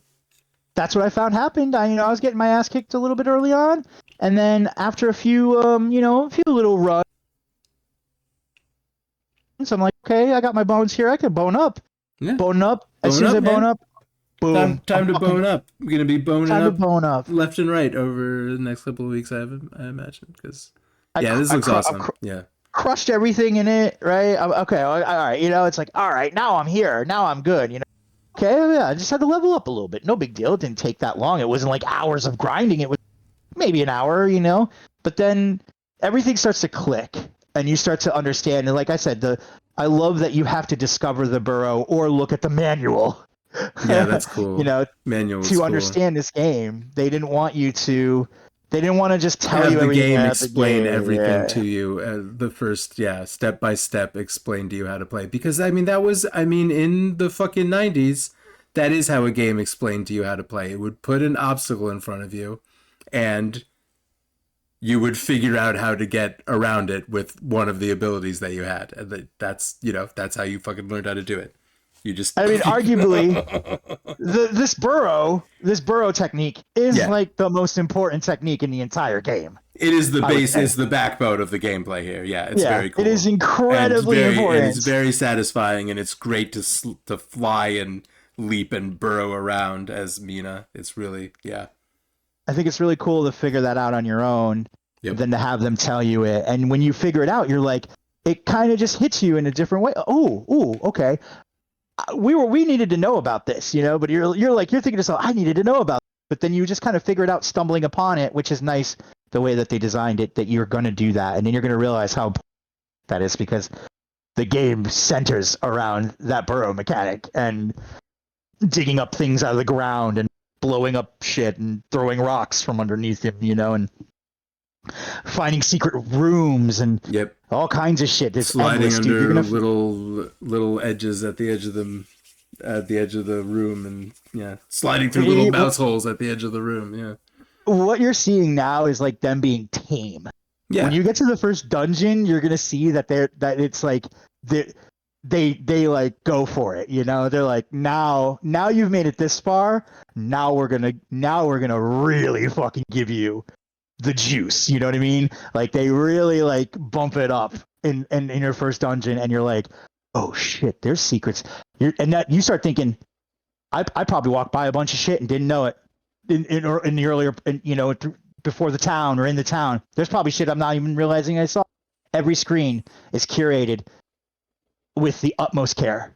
It literally is like every screen of that game was curated to be something very special, with secrets everywhere, multiple. It's crazy. It's a beautiful thing. Nobody's doing anything like that, you know? No matter what indie game you want to right now, be like, this shit ain't Yacht Club though. You know, like I love it. I'll probably love it, but are we doing what these guys did? These guys are like the rock star of indie games, man. It's a phenomenal thing, and I'm just blown away at like how good it actually turned out to be. I'm very excited to play it. It looks fucking awesome. I really am, man. and I really like Yacht Club. I really like that little jingle. I fucked with Shovel Knight so much. Dude, I couldn't not. I had to. This is awesome. That first dungeon at that night or the other night, and I was like, Dave's got to play this. He has to fucking play this. Like I know he won't get too mad about, like, the beginning is a little rough. Some people really do get turned off by the beginning of this game. People got mad. I mean, people. Yeah, people they get mad because people are always gonna be fucking mad about something. Yeah. It's just like there's a part. This game is not that hard, but it is challenging. No. Yeah, I mean, it's in a fun way. You know, you might expect Link's Awakening, and you're sure not going to get that level of difficulty, which is, not very much. It is very much a game where you can learn from your mistakes quickly, and you can learn from the enemy patterns and what you need to do and how you need to like maneuver. You'll pick up quick on it, but they will fuck you up a few times. They will send you down. They're going to put you down quick. There's some of these nights, when you run into the night, you'll know what I'm talking about. I think that's the guy. Good. I think I'm at the first guy with a health bar. I think he is a knight of some type. He's purple. He's like a blue knight. He leaves period dots behind him as he shoots around. You know? Oh, that might be more of I think that's like a mini boss. I think you're thinking it's an early mini boss. Yeah, that's where That I'm at. might be. I'm at an early But mini boss that leaves dots on the ground. you'll start to realize that after that, that every enemy will have a health bar. You'll see if you look Oh, on your screen. every enemy? Like Yes, even yes, the every little enemy. guys? Okay, yeah, I probably didn't Yeah, notice the even little guys because I was yeah. just stabbing them. So Well, and I some of them get, have this such is the tiny health first guy bars that I've too. looked at the health bar while fighting him. Yeah, it's either the first like mini boss I or just talked to Lion Man. You know right. Lionel? Okay. I just talked Yes, to yes, him Lionel. and Yep. I walk outside and a purple guy wants to fight me and that was yeah. Oh, okay. Yeah. Yes, that's uh-huh. Yep. Okay. That's the That's what I'm first. doing. That's the very first. Yeah, very first boss of the game. But I would consider him a mini Yeah, boss. for sure. Yeah, that's why I would He's say a he's mini. yeah, not even a boss. First guy with a health bar that I noticed. Yeah. Now it's wild. You'll fucking when you get that guy, then you start running into some heavier enemy like regular like just world enemies that are. It's very soulsy, but it's not like bad soulsy or at all. It's the right things. It's the right stuff. And if you're just patient enough with it, you don't have to be too. You're just patient enough with it. It will pay off, and you will start to like get the groove. And then once you get to that first dungeon, it's like that shit just will. You'll just be like You'll be in joy. You'll be like this game is ridiculous, and I can't wait to see more. It's so good. Oh man, I'm very Well, happy. I'm very happy. yeah, I'm excited too. But More Minas. I think that's it. Yeah. yeah, I'm gonna play Metal Gear Solid 5 next. I got Resident Evil 9, Pragmata, and Final Fantasy 7 Rebirth really strong on my next things to buy. But Metal Gear Solid 5 is my next big playthrough. And yeah, what are you doing next? I love that. I'm really excited. I just want to say, I want to say this last night too. I can't wait to watch you play MGS5. I can't wait. Oh, cool. Yeah, I'm gonna. In fact, yeah, I'm sitting here looking at the install button, and I'm not gonna install it yet, lest the download affect the bandwidth I'm using to talk to you. So, but I'm about to Fucking install stoked. it, and that's yeah. But I'm also gonna be playing Mina, and I'm gonna drive some race cars after I eat dinner, which I'm gonna eat a lot of. Dude, you know what I said this last night. It's recorded. It'll be on the podcast. But Death Stranding 2 just fucking. Wow. Yeah, What a marvelous wow. game, What a bro. motherfucker. Just, dude, Hideo Kojima is so, like, on the fucking path of the beam. Like, he is just, he has got, he's doing it. He's fucking, God tier. God tier. Incredible. Koji God. Can't even, like, I That's can't what I say call him. enough. Yeah. Metal Gear Solid 5 right through this most recent video game experience that I've had with this guy. And I mean, I you think know, and next all the time other, we should well, talk more about the about DS2. we sure could, but have you ever like looked at anything really old, like Police Knots or like any of his weird shit, like more obscure? Snatcher, stuff like Snatcher, that. yeah, Yeah. anything like that? A Should wait. long Time ago. time. I Yep, I can still emulated a couple of remember. those Yeah? guys many moons ago. It's not. Um, I I had Snatcher on Sega Saturn. Oh, weird. Yeah, gone now. Probably was a big mistake. That's worth a lot.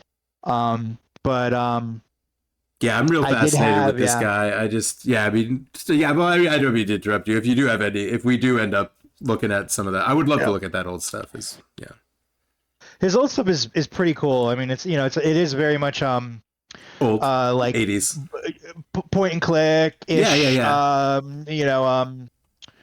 Yeah, Lucas Artsy, very Lucas Artsy Yeah, stuff. the Police Knots is, right? Yeah. Police Knots is really cool. I loved it. I remember loving it. It's been a long time. Snatcher is a classic. Not many people play it, but like the people who know, they know. Definitely a bizarre, weird. You could see his like development of Coming the out, foundations. yeah. Yeah, God, yeah, yeah. yeah, just like David Lynch, I'm like fascinated by his career. Like, yeah, and You really yeah. can start to see where he's going to be going in the future when you play Police Knots and Snatcher. You get a really good idea of you can see the future of him coming when you know what it is, but like it makes a lot of sense. And you're like, wow, it's impressive and very cool to just visit the retrospect of his of his earlier games, and stuff like that. To see where where he's at now. He had so much talent then. He just didn't have the funding, the money, the means. But boy, did he have ideas. I cannot wait to see everything that Kojima Productions produces. I'm so excited for the future Dude of that is, studio. dude is in my head. Death Stranding 2. Holy fuck! I'm so glad I got to play it. I'm telling you, man. We should go over that someday. But yeah, maybe I need to. I don't even. Yeah, maybe I will kind of break down some of my thoughts a little bit more because it's so. God, there's so much going on. It's just. Game ass video game. I'm playing a lot of fighting games recently. That's been great. A variety of them. Still never doing it. Not never as in like I never will, but I am. That's something I am never doing. Like I'm never playing tennis. It's just not I usually bought what's Fatal happening Fury. here. Yeah, Fatal Fury, City of the Wolves, punching guys. which is do you remember Garu, Mark of the Wolves? Does that sound familiar to you? Yeah, that does. This is the long-awaited sequel that took like 30 years to happen. It's called Fatal Fury, City of the Wolves. So it is. All of these, these very memorable SNK characters from the Garu, and soon to be, fucking Cristiano Ronaldo is in the game, by the way, and so is DJ like Salvatore somebody. It's really funny, and soon. Who are those people? Are those characters? Yeah, Cristiano Ronaldo, the soccer player. No, I don't know anything about Fatal Fury. No. The real life human being soccer I don't know player. anything about soccer. Ronaldo. You never heard of Ronaldo? What?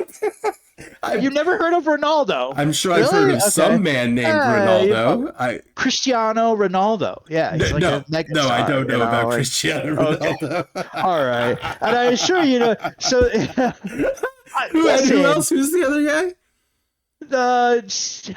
DJ Salvatore. Yeah. No, I don't know DJ who Salvatore. I don't even know who he is. But it's really funny. I think SNK has a really big sense of humor.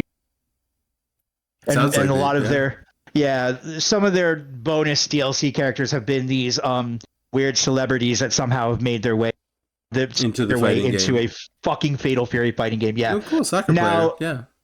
I will tell you that the next one that's coming out in a few weeks is very exciting, and why I bought the game is because Kenshiro from Fist of the North Star is going to be in it. Yes. And I love some Fist of the North Star, sir.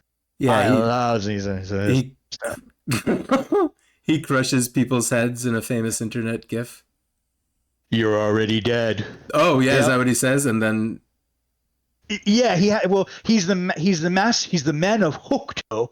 And Hokuto is a very special martial art that is pressure point, driven. Yeah. Like it's all about being able to. Yep. And so he has the burst. Power. He doesn't crush them. Yes. Okay. Yes, correct. Yeah, he makes them explode. He punches a lot, and he does a lot of punching and kicking and all that shit. Yeah. But his finishing moves are always like some kind of pressure point tap or some kind of 100,000 taps into your chest, and you hit all the pressure points, and then your chest explodes open and your head flies, or your head explodes. 100,000 taps in the chest. Yeah. 100,000. 100,000. Yeah, he yells out the names when he does them. That's classic anime shit. Yeah. Yeah, dude. This is like 80s anime. I mean, they came out with a new one. To the chest. Yeah. Hokuto, 100,000 taps to the chest or something like that. And then oh man, I love me some Fist of the North Star. So I'm very excited to have Kenshiro in Fatal Fury. Cool. City of the Wolves. Cool. I've really been enjoying Grand Blue Fantasy. Oh yeah, still versus Grand Blue Fantasy versus whatever. The most recent Grand Blue Fantasy fighting game. I have come around to that game as that might be my favorite fighting game right now. It is really good. I'm obsessed with that game. It's really good. It's a fucking amazing fighting game. I cannot believe. And I've been playing a couple other ones here and there.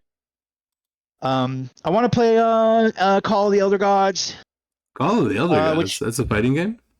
No, not a fighting game. Okay. Yeah. Oh, we talked about this. We talked about Call of the Elder Gods, right? Yeah. Man, would the Is it Lovecraftian fighting game be cool? Point and clicky? Uh, That would be cool. Yes.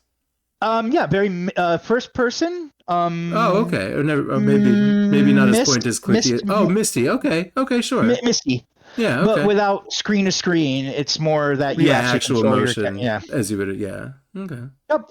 Eldritch, very much Lovecraftian, A Eldritch, sequel or a Miskatonic. spin-off or something? A sequel, Okay. Yeah. but not a direct sequel. Sure. Like Gotcha. hey, we made another one of these games, and this one's now more Lovecraftian than the previous one. But there's probably I'm sure there's some Easter eggs calling back to Call of the Sea, which was the first game, Call of the Sea. Yes. Right. Yeah. Game Pass, again, Game Pass. I don't know about Call of the Sea still there, but the new one. And I am very interested in checking that out at some I think point. only the new one to answer that. Yeah, I think. Yeah. Grand Blue Fantasy Relink, is that the... Relink is the ARPG game. Oh. There's two Grand Blue Fantasy games. There's one is a fighting game and a like full on like action RPG, like 3D, Versus, anime. perhaps? Versus is the fighting game. Versus is the fighting versus game. Okay, Rising. gotcha. Versus Yes. Rising. Is that what I'm looking at? Grand Blue versus is. Rising. It is incredible, man. I mean, it's Arc System Works. I think these guys are making the best fighting games in the business right now. They're soon to be Is Marvel Blaze Blue? Togon. Yes, they're the same people with Blaze Yeah. Blue, Guilty Gear, Yeah, and the Oh upcoming yeah, Marvel this looks Togon. fucking awesome. And Togon. Yeah, holy shit. Yes. Yeah. Oh, dude. Grand Blue is, oh man, like I find like the hang of it, and it's got a great roster. There's not a bad character on it. I never it's do got, like, this shit. oh man, it's so good. It's so much fun. I like that lady with the big anchor.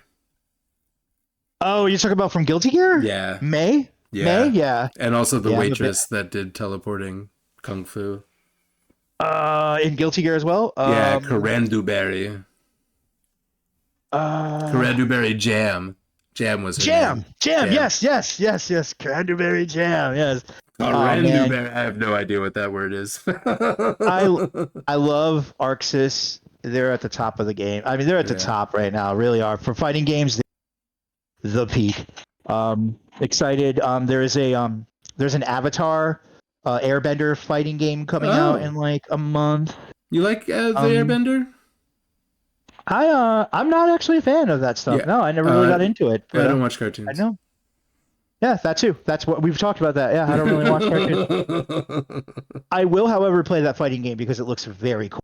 And I'm like familiar enough with the IP to like enjoy it. It's supposed to be like $30.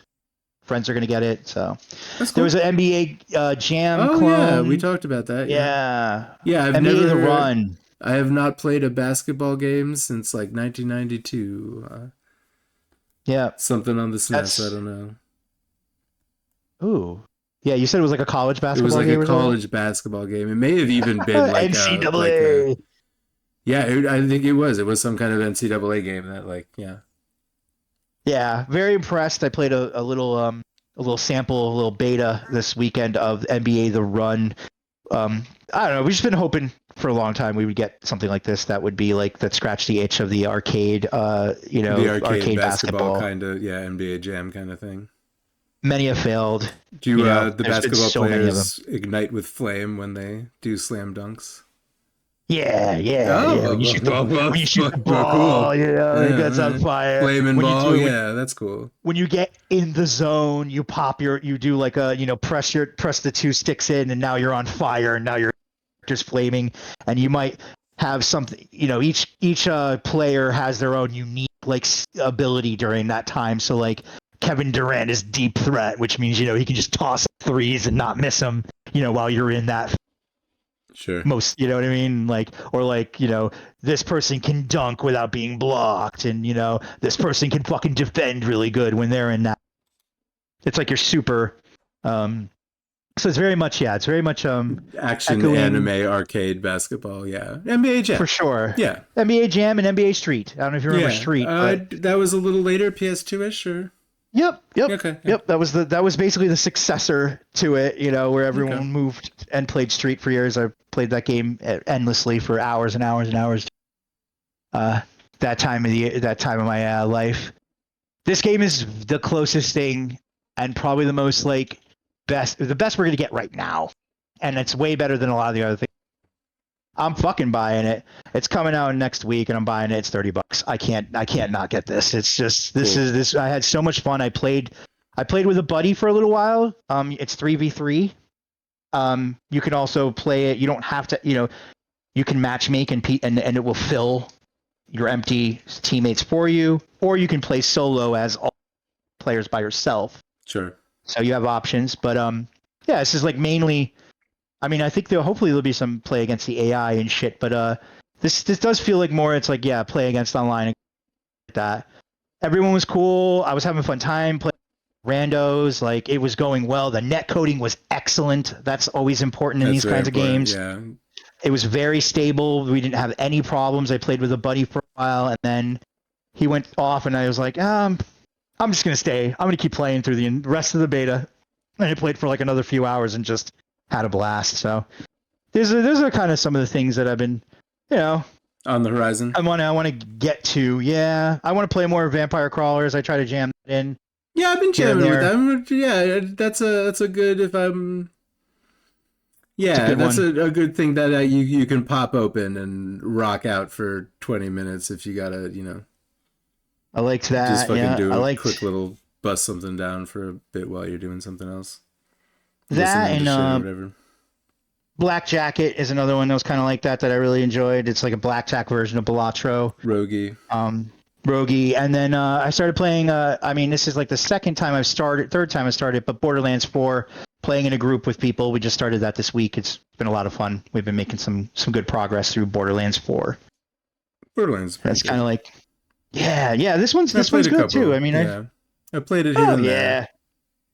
Love a good looter shooter, but the Borderlands is always very, very well made. Lots of content, fun, goofy, full of guns and things to try. You're never bored. You're never bored with a Borderlands game. You're always engaged in something cool, fighting some wild boss, farming some shit, hearing some stupid, character dialogue, or just hanging out with the bros. I call it because I link up with the bros, and we've been doing a little 3-player Borderlands campaign together. Good. That's a lot of games. Yeah, I don't know. There's probably there's some stuff coming up, but we could talk about that later at another time. They're not. It's not out yet. Let's do that. Let's do this again. Hopefully before 3 months have gone by. Let's we'll see if drive more cars. Let's drive cars soon. I got a couple. We got a Far Cry and Far Cry, and we should Far Cry and But yeah, we'll see. Yeah, if you continue to feel fancy and if it becomes summer and we're both feeling good, let's get together and talk about video games for a couple hours, every week or other week or so, see how it goes. It was see how fancy we're feeling. It's a good day. It was a good day today. It was a lot of excitement. It was cool to see the state of play. Yeah, that is always fun. And but this weekend, Wolverine. This weekend's jammed. This weekend's packed up, and I'm going to be probably just hanging around all these wonderful little showcases of games and trailers and things that are just. Yeah, I'm going to be really big. I'll be definitely locked in and just kind of hanging out. A lot of these things will run through. There should be some stuff on Thursday. Friday is the big day for Summer Games Fest. That usually lasts 3 to 4 hours. Sometimes they have a post show with another indie. They have a couple other shows lined up that are for indie stuff. Saturday will be more indie shit. Sunday will be Xbox and some indie and some other. You never know. There might be some other publishers step in and do shows too. Sure. And do little things. It's gonna be a lot of stuff, and I'll be Yeah, if anything, it's my favorite if any week. Trailers seem particularly hype, let me know. Oh man, this is my favorite week. Yeah? This is my favorite week of the year, dude. This is like every, this is the biggest video game week. Yeah, this is the week of all video games. reveals and dates, and and then it's like also there's really cool stuff being played at the same. Bond just came out, Mina just came out, so like this is my favorite time of the year because there's just so much video game shit happening in 1 week, and I'll just be rolling around being a giant, watching all this stuff and just Yeah, I'm gonna smoke a ton of pot and eat burritos. Yapping about it. Yeah, that's it. I'm just gonna get food and get drinks and get weed and just watch like video game stuff all weekend, like watch people sell me shit. Yeah, let's race some cars or shoot some people. But yeah, man, thanks for talking to me, and let's talk about let's talk about all kinds of shit, video games and TV and other stuff. We'll do this again, like really soon. Oh yeah. Don't look back, don't stop now, don't slow down, don't drop out until all I want, keep on keeping.